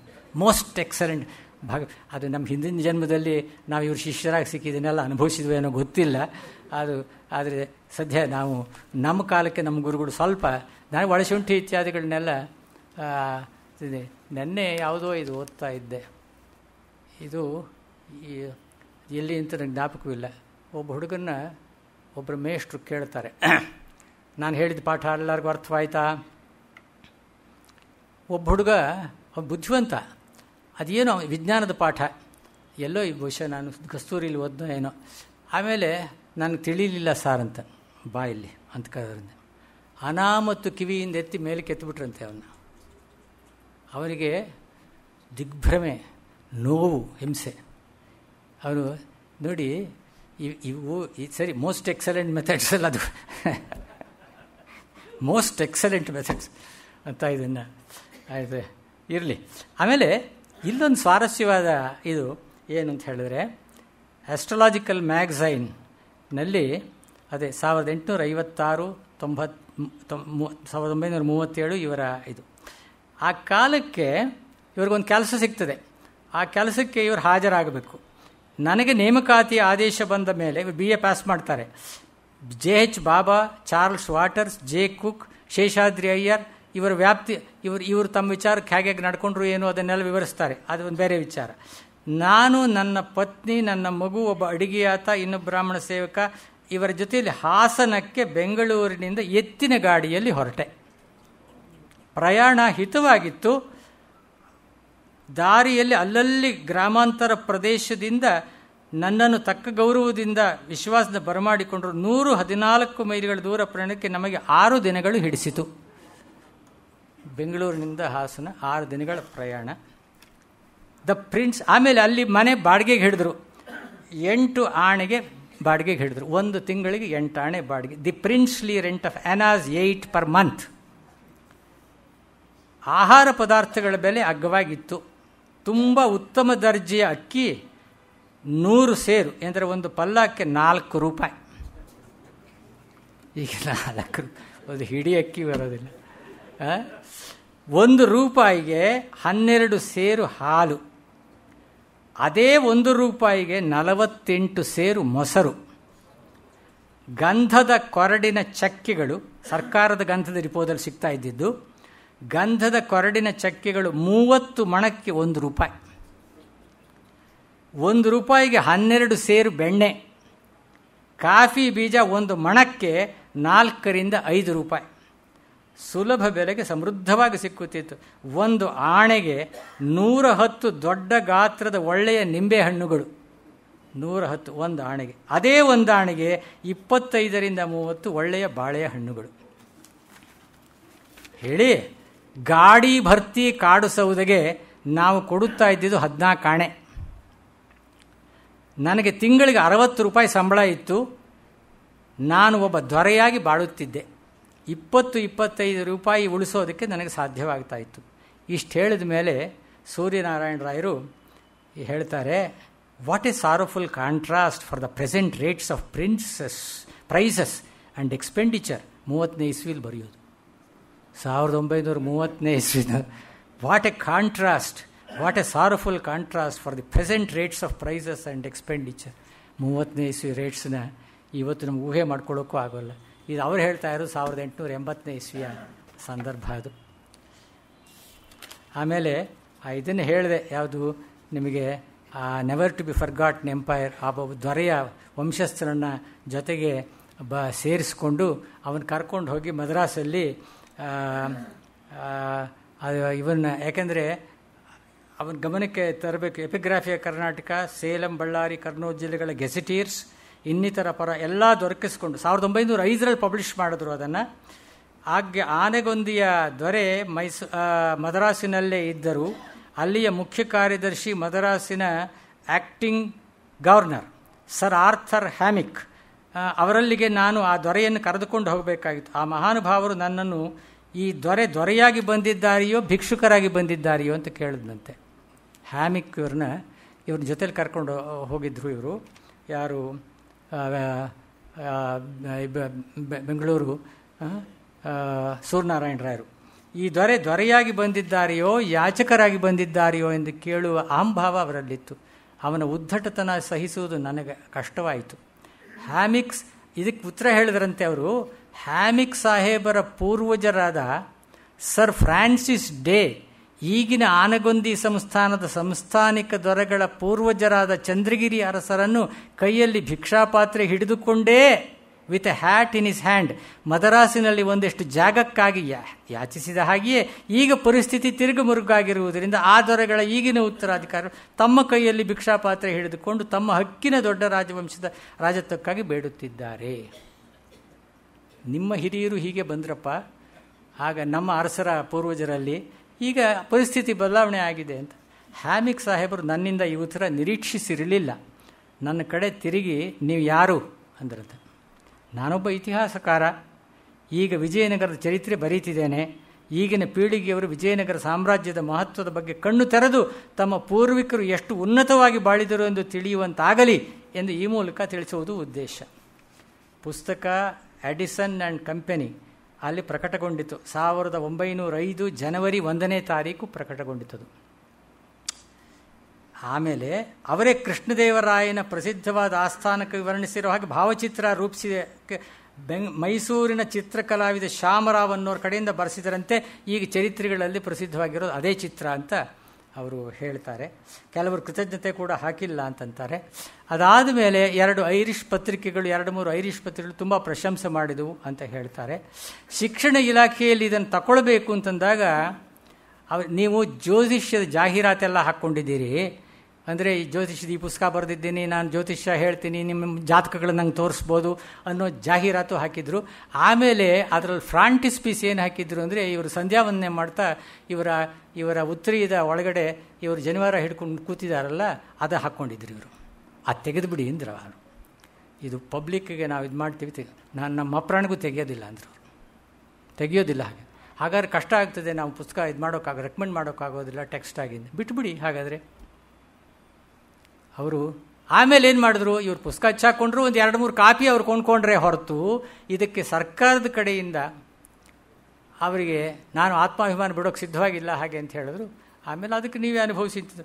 ದರ್ಭಾಂಗದ ಮಹಾರಾಜರು 20 ಪ್ರತಿ ಕೊಂಡರು, ಶೃಂಗೇರಿ ಜಗದ್ಗುರುಗಳು 50 ಪ್ರತಿ ಕೊಂಡರು, 500 ರೂಪಾಯಿ ಸಹಾಯಧನ ನೀಡಿದರು. ಕಡೂರಿನ ಚಂಗಯ್ಯ ಚೆಟ್ಟಿ BA, ಕಡೂರು DC 50 ಪ್ರತಿ ಕೊಂಡರು. ಆನೆಗೊಂದಿ ಅರಸರು ನನ್ನ ಖರ್ಚು ವೆಚ್ಚಗಳಿಗೆ 3000 ಕೊಟ್ಟರು. ಬರೋಡದ ಗಾಯಕವಾಡರು ಇತರ ಸಂಸ್ಥಾನ ಪ್ರತಿಗಳನ್ನು ತರಿಸ್ಕೊಂಡ್ರು, ಆದರೆ ಮಾರ್ತು ಬಿಟ್ಟರು. ಕೊಡಲೇ ಇಲ್ಲ, ಅವ್ರು ದುಡ್ಡೇ ಕೊಡಲಿಲ್ಲ. ಪ್ರತಿಗಳನ್ನು ತರಿಸ್ಕೊಂಡ್ರು, ಆದರೆ ಮಾರ್ತರು. ಸ್ವತಂತ್ರ ಸಂಶೋಧಕರ ಬಹುಕಷ್ಟದ ಪ್ರಯತ್ನಗಳಿಗೆ ಈ ದೇಶೀಯ ಸಂಸ್ಥಾನಿಕರ ಪೋಷಣೆ ಇಷ್ಟೇ ಅಂತ ನನಗೆ ತಿಳಿಯಿತು.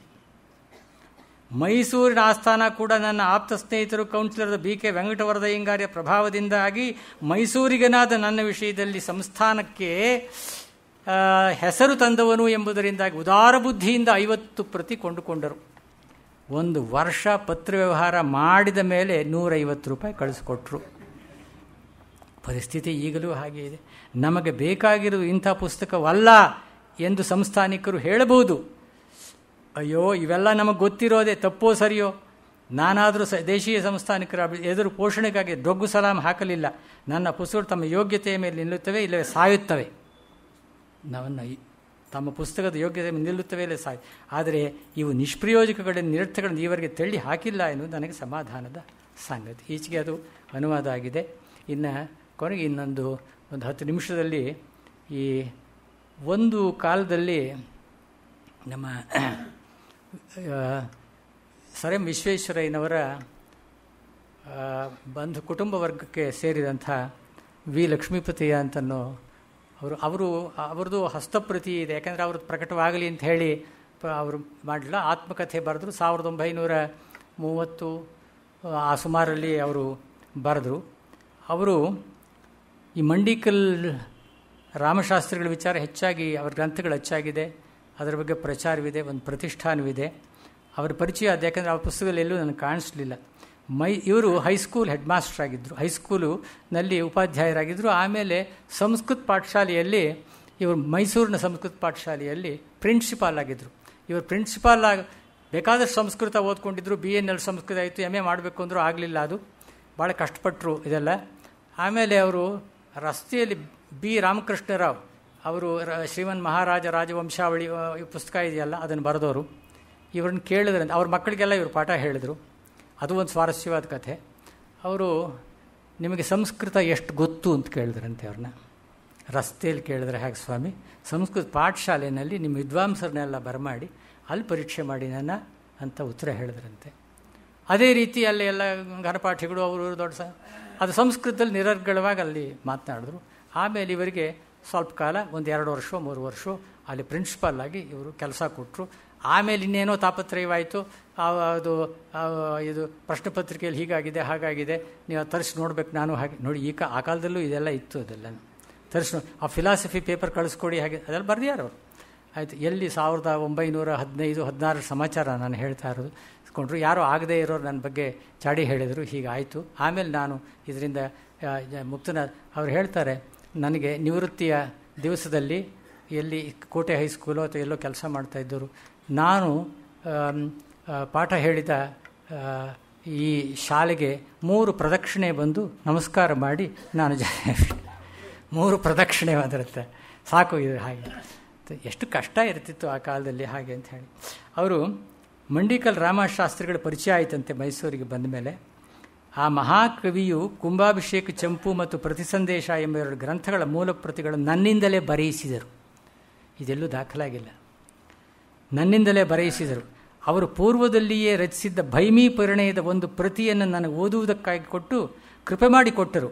ಅದನ್ನು ನಾನು 3 ದಿನಗಳೊಳಗೆ ಓದಿ ವಾಪಸ್ ಕೊಡುವುದರಲ್ಲಿ ಸದರಿ ಗ್ರಂಥದ ರಚನಾಕ್ರಮದಲ್ಲಿ ನನಗೆ ತೋರಿದ ಕುಶಲತೆಗಳನ್ನು ಸೂಚಿಸುವಾಗಿ ಅವರಿಗೆ ಅಪರಿಮಿತವಾದ ಆನಂದ ಉಂಟಾದ್ದಲ್ಲದೆ ನನ್ನನ್ನು ಬಹುಧಾ ಕೊಂಡಾಡಿದರು. ನಿಮ್ಮದು ಚತುರಶ್ರ ಪಾಂಡಿತ್ಯ ಸ್ವಾಮಿ, ನೀವು ವಿದ್ಯಾರಣ್ಯರು. ನೋಡಿ, ಎಷ್ಟೋ ನಮ್ಮ ವಿದ್ವಾಂಸರ ಸಾಧನೆಗಳು ಎಲ್ಲ ಹೇಗೆ ಕರಗಿ ಹೋಗ್ತದೆ.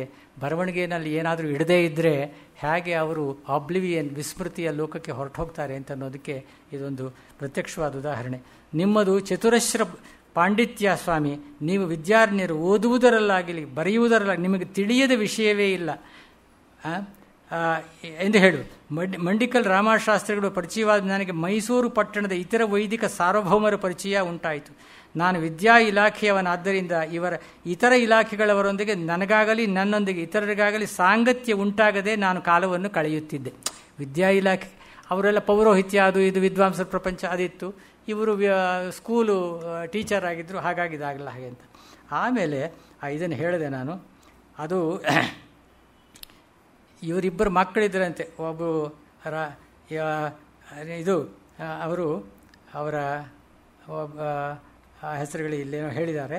ಆಮೇಲೆ ಆ ಮಕ್ಕಳು ಇವರೆಲ್ಲೋ ಬೀದಿನಲ್ಲಿ ಹೋಗ್ತಾ ಇದ್ದ ಹಾಗೆ ಅವ್ರ ಮನೆ ಹತ್ತಿರ ಹೋದರು. ಇವರು ಹೊರಗಡೆ ಗೇಟ್ ಹತ್ತಿರ ನಿಂತಿದ್ರು. ಸ್ವಾಮಿ, ನಮ್ಮ ಮುನ್ಸಿಪಲ್ ಹೈಸ್ಕೂಲ್ ವಿದ್ಯಾರ್ಥಿಗಳಾದ ರಾಮಪ್ಪ ಕೃಷ್ಣಪ್ಪ ಎಂಬ ಹುಡುಗರ ತಂದೆ ತಾವೇನೋ ಅಂತ ಕೇಳಿದ್ರಂತೆ ಅವ್ರನ್ನ. ಅದಕ್ಕೆ ಅವರು, ಹೌದು ಸ್ವಾಮಿ, ನಾನೇ ಅವರ ತಂದೆ, ತಮಗೇನಾಗಬೇಕು ಅಂತ ಕೇಳಿದ್ರಂತೆ. ಅದಕ್ಕೆ ಇವರು ಹೇಳಿದರು, ನನಗೆ ಆಗಬೇಕಾದ್ದು ಏನೂ ಇಲ್ಲ, ನಾನು ಸ್ಕೂಲ್ ಮಾಸ್ಟ್ರು, ತಾವು ನನ್ನ ಶಿಷ್ಯರಿಗೆ ತಂದೆ ಎನ್ನುತ್ತೀರಿ. ತಮ್ಮ ಸಹಾಯವಿಲ್ಲದಿದ್ದರೆ ನನ್ನ ಕೆಲಸ ಕಳೆ ಕಟ್ಟುವುದು ಹೇಗೆ? ತಮ್ಮ ಮಕ್ಕಳು ಬುದ್ಧಿಶಾಲಿಗಳಲ್ಲ, ಪರಂತು ಮೈಗಳ್ಳತನ ಬೇಕಾದಷ್ಟಿದೆ. ಬಹಳ ದೊಡ್ಡ ಅಧಿಕಾರಿ ಆತ. ಅವ್ರಿಗೆ ಹೇಳ್ತಾ ಇದ್ದಾರೆ, ಮೈಗಳ್ಳತನ ನಾಳೆ ದಿವಸ ಅವರು ಪ್ಯಾಸಾಗದೇ ಇದ್ದರೆ ಅಪಕೀರ್ತಿ ನನಗೆ ಮಾತ್ರವೇ ಬರುತ್ತದೋ ಅಥವಾ ಅದರಲ್ಲಿ ಒಂದು ಭಾಗ ನಿಮಗೂ ಇರುತ್ತದೆಯೋ ಅಂತ ಕೇಳಿದ್ರಂತೆ ಅವ್ರನ್ನ. ಒಂದು ವೇಳೆ ಅವರು ಪ್ಯಾಸಾಗದೇ ಇದ್ದರೆ ಅಪಕೀರ್ತಿ ನನಗೆ ಮಾತ್ರ ಬರುತ್ತದೋ ಅಥವಾ ಒಂದು ಭಾಗ ನಿಮಗೂ ಬರುತ್ತದೋ ಎಂದು ತಾವೇ ಹೇಳಿ ಸ್ವಾಮಿ ಎಂದನು. ಅದಕ್ಕೆ ಅವರು ನನ್ನನ್ನು ತಮ್ಮ ಕೊಠಡಿಯೊಳಗೆ ಕರೆದುಕೊಂಡು ಹೋಗಿ ಕೂರಿಸಿಕೊಂಡು ತುಂಬ ವ್ಯಸನಾಕ್ರಾಂತರಾಗಿ ಹೀಗೆ ಹೇಳಿದರು, ಸ್ವಾಮಿ, ತಾವು ಎಲ್ಲರಂತೆ ಸ್ಕೂಲ್ ಮಾಸ್ಟ್ರಲ್ಲ. ನನ್ನ ಮಕ್ಕಳಿಗೆ ವಿದ್ಯೆ ಬರಲಿಲ್ಲ ಎಂಬ ಆದರದಿಂದ ಈ ರೀತಿಯಾಗಿ ನನ್ನನ್ನು ಕೇಳಿದ ಸ್ಕೂಲ್ ಮಾಸ್ಟರನ್ನು ನನ್ನ ಜನ್ಮದಲ್ಲಿ ನಾನು ಕಾಣೆ. ನಿಮ್ಮ ಹುಡುಗರು ದಡ್ರು, ಅವರು ಸ್ವಲ್ಪ ನೋಡಿ ತಿಳುವಳಿಕೆ ಹೇಳಿ ಅಂತ ಹೇಳಿದವರು ಒಬ್ಬರನ್ನು ಕಾಣೆ. ತಾವು ನನ್ನ ಪಾಲಿಗೆ ದೇವರಾಗಿ ಕಾಣಿಸುತ್ತೀರಿ. ನೀನೇನು ಪ್ಯಾಸ ಮಾಡಿದ್ದೀಯೇ ಎಂದು ನಾನು ಸಿಕ್ಕಿದವರನ್ನೆಲ್ಲ ದುರಾಕ್ಷೇಪಣೆ ಮಾಡುತ್ತಿದ್ದೆ. ಇವರು ಆಫೀಸರು, ಪ್ಯಾಲೇಸ್ ಕಂಟ್ರೋಲರ್ ಆಗಿದ್ದರು. ನನ್ನ ಮಾನಭಂಗಕ್ಕಾಗಿ ಈ ಮಕ್ಕಳು ನನ್ನ ಹೊಟ್ಟೆಯಲ್ಲಿ ಹುಟ್ಟಿದ್ದಾರೆ. ಹೀಗೆ ನನ್ನಲ್ಲಿ ಹಗೆ ಸಾಧಿಸುತ್ತಿದ್ದಾರೆ. ತಾವು ಕೃಪೆ ಮಾಡಿ ಅವರನ್ನು ಅಕ್ಷರಸ್ಥರನ್ನಾಗಿ ಮಾಡಿದರೆ ತಮ್ಮ ಯಶಸ್ಸು ಶಾಶ್ವತವಾಗಿ ನಿಲ್ಲುತ್ತದೆ. ನಾನು ಹೆಚ್ಚಾಗಿ ಏನೂ ಹೇಳಲಾರೆ, ಇತ್ಯಾದಿ ಇತ್ಯಾದಿ ಅದು ಸಂಗತಿಗಳು ಹೇಳ್ತಾರೆ. ಆಮೇಲೆ ಅದ್ರ ಕೊನೆಯದಾಗಿ ನೋಡಿ, ಅವ್ರನ್ನ ಸಂಸ್ಕೃತ ಪಾಠಶಾಲೆಯ ಪ್ರಿನ್ಸಿಪಲ್ ಮಾಡೋದಕ್ಕೆ ಮೊದಲು ಅವ್ರನ್ನ ಪರೀಕ್ಷೆ ಮಾಡಿದ್ರು. ಅವರ ಇದರಲ್ಲಿ ಹಾಗೆ ಅಂತ ಸಂಸ್ಕೃತದಲ್ಲೇ ಮಾತನಾಡ್ತಾರೆ ಅವರು. ಆಮೇಲೆ ಅದು ಆಂಜನೇಯನ ವಿಚಾರವಾಗಿ ಅವರು ಉಪನ್ಯಾಸ ಕೊಟ್ಟರು, ಹಾಗೆ ಅಂತ ಬರುತ್ತೆ. ಮೊದಲು ತಮಗೆ ಹೇಗೆ ಶಿಕ್ಷಣ ಆಯಿತು ಅಂತ ಅನ್ನೋದನ್ನು ಹೇಳ್ತಾರೆ. ರಾಯರನ್ನು ಮೊದಲು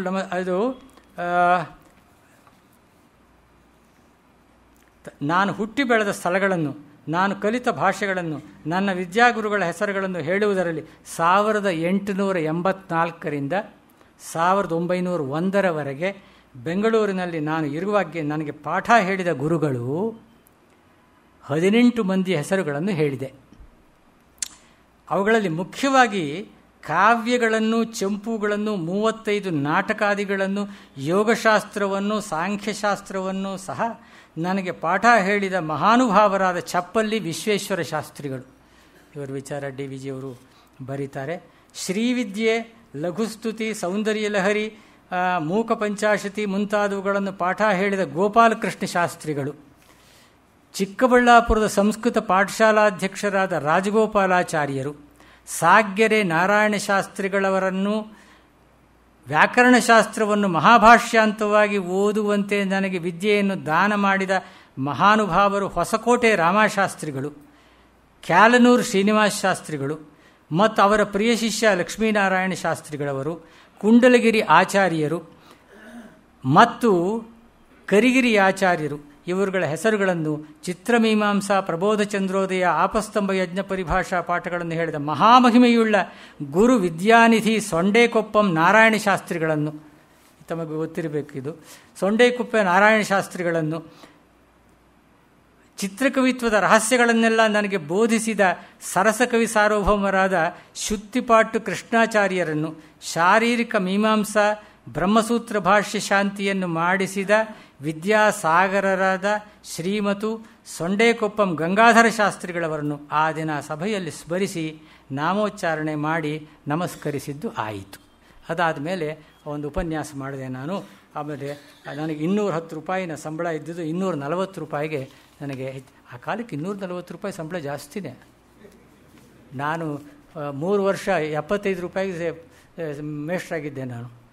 1955, 56, 54ರಲ್ಲಿ 75, ದೊಡ್ಡ ಸಂಸಾರ 75 ರೂಪಾಯಿನಲ್ಲಿ ಒಂದೊಂದು ರೂಪಾಯಿಗೂ ಬೆಲೆ ಇರ್ತಿತ್ತು ಆವಾಗ. ಇದು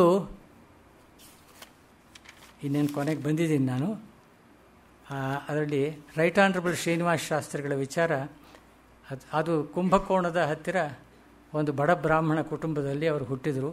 ಹೊತ್ತಿಗೆ ಮುಂಚೆ ಎದ್ದು ಕಾಲ್ನಡಿಗೆಯಲ್ಲಿ ಕಾಲೇಜಿನ ಕಡೆಗೆ ಹೊರಡುವಾಗ ಒಂದು ದಟ್ಟಿ ಉಟ್ಟು ಮಡಿ ಪಂಚಿಯಲ್ಲಿ ಹಿಂದಿನ ದಿನದ ತಂಗಳನ್ನು ಸುತ್ತಿಕೊಂಡು ಹೊರಡೋದು ರೂಢಿ.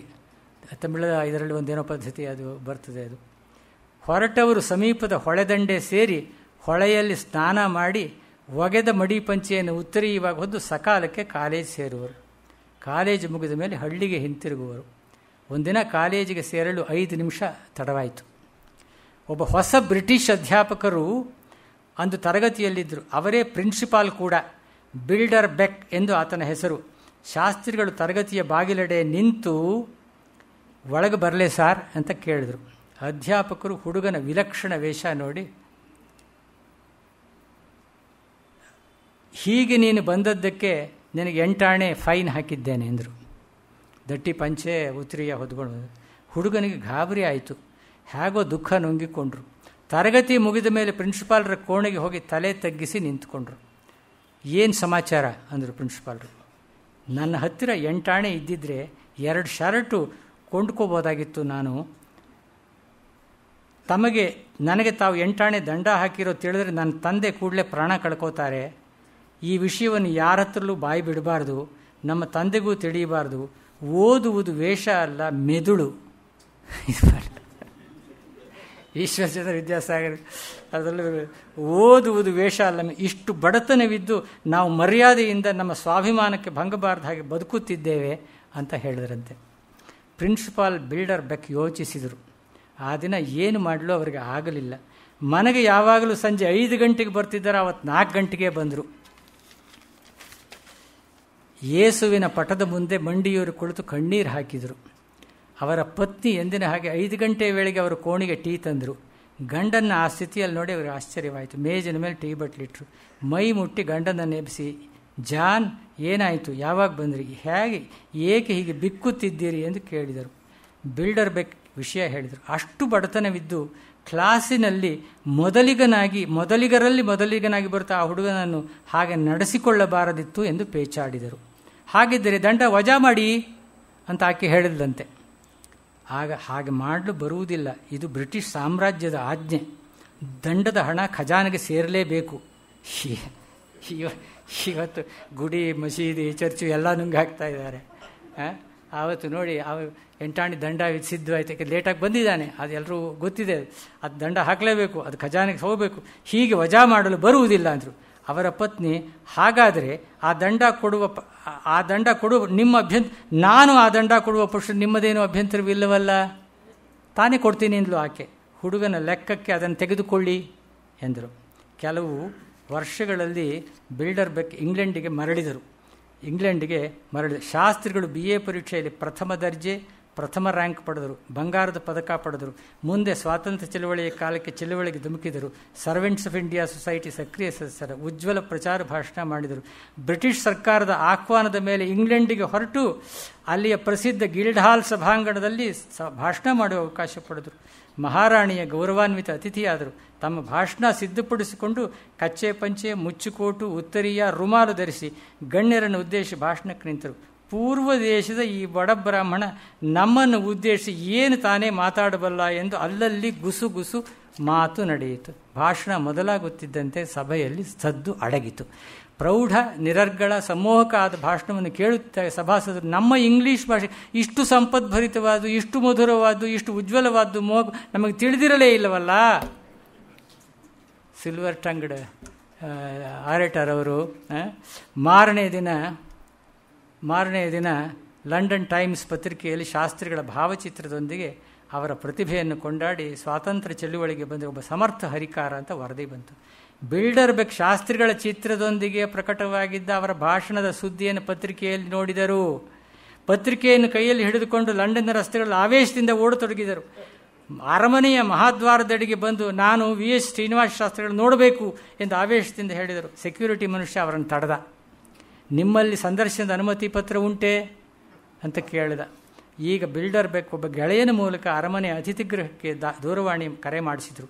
ನಾನು ಬಿಲ್ಡರ್ಬೆಕ್, ಕುಂಭಕೋಣಂ ಕಾಲೇಜಿನ ನಿವೃತ್ತ ಪ್ರಿನ್ಸಿಪಾಲ್, ಶ್ರೀನಿವಾಸ ಶಾಸ್ತ್ರಿಗಳನ್ನು ಕಂಡು ಮಾತಾಡಬೇಕಾಗಿದೆ ಎಂದರು. ಇದನ್ನು ಕೇಳಿಸಿಕೊಂಡ ಶಾಸ್ತ್ರಿಗಳು ತಾವೇ ಫೋನ್ ರಿಸೀವರ್ ಕೈಗೆ ತೆಗೆದುಕೊಂಡು ತಮ್ಮ ಗುರುಗಳೊಂದಿಗೆ ಮಾತಾಡಿ ರಾಯಲ್ ಗೇಟಿನ ಬಳಿ ಅವರನ್ನು ಬರಮಾಡಿಕೊಳ್ಳುವುದಾಗಿ ತಿಳಿಸಿದರು. ಹಾಗೆಯೇ ಬಂದು ಗುರುಗಳನ್ನು ಅಪ್ಪಿಕೊಂಡರು. ಇಬ್ಬರ ಕಣ್ಣಲ್ಲೂ ನೀರು ತುಂಬಿತು. ಮಾರನೆಯ ದಿನ ಶಾಸ್ತ್ರಿಗಳನ್ನು ತಮ್ಮ ಮನೆಗೆ ಭೋಜನಕ್ಕೆ ಹಾಕೊಂಡು ತಮ್ಮ ಪತ್ನಿಯಿಂದ ಶುದ್ಧ ಶಾಕಾಹಾರಿ ಅಡಿಗೆ ಔತಣದಿಂದ ಸತ್ಕರಿಸಿದರು. ಸ್ನೇಹಿತರೆ, ಇಷ್ಟು ಸಾಮಗ್ರಿ ಇದಕ್ಕೆ ಒಂದು ಶ್ರೀನಿವಾಸ ಶಾಸ್ತ್ರಿಗಳ ವಿಚಾರದಲ್ಲೇ ಭಾಳ ಒಳ್ಳೆಯ ಒಂದು ಎಪಿಸೋಡ್ ಎಲ್ಲೋ ಕಾವ್ಯಾಲಯದ ಚಿದಂಬರಂ ಅವರು ಹೇಳ್ತಾರೆ. ಅವರು ಸುಮಾರು 20ನೇ ಇಸ್ವಿ 21ನೇ ಇಸ್ವಿ ಅಂತ ಕಾಣುತ್ತದೆ. ಅವರು ಪೂನಾದಲ್ಲಿ ಲಾ ಮಾಡೋದಕ್ಕೆ ಕೋರ್ಸ್ ಮಾಡೋದಕ್ಕೆ ಹೋಗಿದ್ದರಂತೆ. ಅಲ್ಲಿಗೆ ಅದು ಶ್ರೀನಿವಾಸ ಶಾಸ್ತ್ರಿಗಳ ಭಾಷಣವೂ ಎಲ್ಲ ಇತ್ತು. ಒಂದು ಅಗ್ರಿಕಲ್ಚರಲ್ ಕಾಲೇಜಲ್ಲಿ ಅವ್ರದ್ದು ಭಾಷಣ. ನನಗೇನು ಗೊತ್ತಪ್ಪ ಅಗ್ರಿಕಲ್ಚರಲ್ ಕಾಲೇಜಲ್ಲಿ ಅಥವಾ ಒಂದು ಇನ್ಸಿಡೆಂಟ್ ಹೇಳ್ತಾರೆ ಅವರು. ಏನು ಅಂದರೆ ಅವ್ರನ್ನ ಯಾವುದೋ ಒಂದು ಕಮಿಟಿಗೆ, ಅಗ್ರಿಕಲ್ಚರಲ್ ಕಾಲೇಜಿನ ಒಂದು ಕಮಿಟಿಗೆ ಅವ್ರನ್ನ ಸದಸ್ಯರಾಗಿ ಹಾಕ್ಕೊಂಡ್ರಂತೆ. ಅಲ್ಲಿ ಇದಾಯಿತು. ಇವರು ಸಂಸ್ಕೃತ ಪಂಡಿತರು, ಇವರು ಇಂಗ್ಲೀಷ್ ತಿಳಿದವರು, ಇದೆಲ್ಲ ಸರಿ. ಅಗ್ರಿಕಲ್ಚರ್ಗೂ ಇವ್ರಿಗೂ ಏನು ಸಂಬಂಧ ಅಂತ ಒಬ್ಬ ಸದಸ್ಯ ಸಂಬಂಧ ಇದೆ.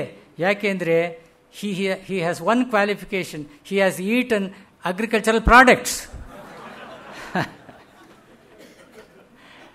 ಇದು ಸಾಲದೆ ರೈತ ಬೆಳೆದಿದ್ದನ್ನು ಅವ್ರು ತಿಂತಾರೋ ಇಲ್ಲೋ, ಆದ್ದರಿಂದ ಹಿ ಹ್ಯಾಸ್ ಎವ್ರಿ ಕ್ವಾಲಿಫಿಕೇಶನ್ ಹಾಗೆ ಅಂತ ಹೇಳಿದ್ರು. ಇದು ಅದನ್ನು ತೀರಂ ಶ್ರೀಕಂಠಯ್ಯನವ್ರಿಗೆ ಒಂದು ಕಾಗದ ಮೂಲಕವಾಗಿ ಕಾವ್ಯಾಲಯ ಚಿದಂಬರಂ, ಯಾಕೋ ಒಂದೇ ವಯಸ್ಸಿನವರವರು, ಅದು ಬಳಸು.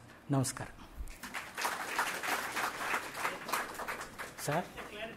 ಹೇಳಿ ಸರ್. ಕೂತ್ಕೊಳ್ಳಿ. ಸಿವಿಲ್ ಪುಸ್ತಕ ಕೆಲವು ಹಳೆಯ ಕವಿ ಕಥೆಗಳು ಅಂತ ಹೇಳಿದ್ರು. ಅದು ಎಷ್ಟು ಸ್ವಾರಸ್ಯವಾಗಿತ್ತಂದರೆ ಟೈಮ್ ಹೋಗಿದ್ದು ಗೊತ್ತಾಗಿಲ್ಲ, ಜನಗಳು ಹೊರಗಡೆ ಹೋಗೋಕ್ಕೂ ತಯಾರಿಲ್ಲ. ಅಷ್ಟು ಸ್ವಾರಸ್ಯಕರವಾಗಿದ್ದ ವಿಷಯಗಳನ್ನ ತಿಳಿಸ್ಕೊಟ್ಟಂಥ ವೆಂಕಟಾಚಲ ಶಾಸ್ತ್ರಿಗಳಿಗೆ ನಮ್ಮ ಸಂಸ್ಥೆಯ ಪರವಾಗಿ ಹಾಗೂ ನಿಮ್ಮೆಲ್ಲ ಪರವಾಗಿ ಧನ್ಯವಾದಗಳನ್ನ ಅರ್ಪಿಸ್ತೇನೆ. ಮತ್ತೊಂದು ಸಾರಿ ಇದನ್ನು ತಿಳಿಸ್ತಾ ಇದ್ದೀನಿ. ನಾಳೆ ಮತ್ತೆ DVG ಅವರ 129ನೇ ಜನ್ಮದಿನೋತ್ಸವ ಆಚರಣೆ ನಡೀತಾ ಇದೆ. ಅದರಲ್ಲಿ ನಮ್ಮ ವೆಂಕಟಾಚಲ ಶಾಸ್ತ್ರಿಗಳವರಿಂದಲೇ ಉಪನ್ಯಾಸ ಇದೆ. ವಿಷಯ ಹಳೆಗನ್ನಡದ ಓದು ಹೇಗಿರಬಹುದು. ಅದು ಇದರಷ್ಟೇ ಅಥವಾ ಇದಕ್ಕಿಂತ ಹೆಚ್ಚು ಚೆನ್ನಾಗಿರ್ಬೋದು ಅಂತ ನಾನು ಅಂದ್ಕೊಂಡಿದ್ದೀನಿ. ಎಲ್ಲರೂ ಹೀಗೆ ದಯಮಾಡಿಸಿ ಸಹಕರಿಸಿ ಕಾರ್ಯಕ್ರಮ ಚೆನ್ನಾಗಿ ನಡೆಯುವಂತೆ ಸಹಕರಿಸಬೇಕು ಅಂತ ಬೇಡ್ಕೊಳ್ತೇನೆ.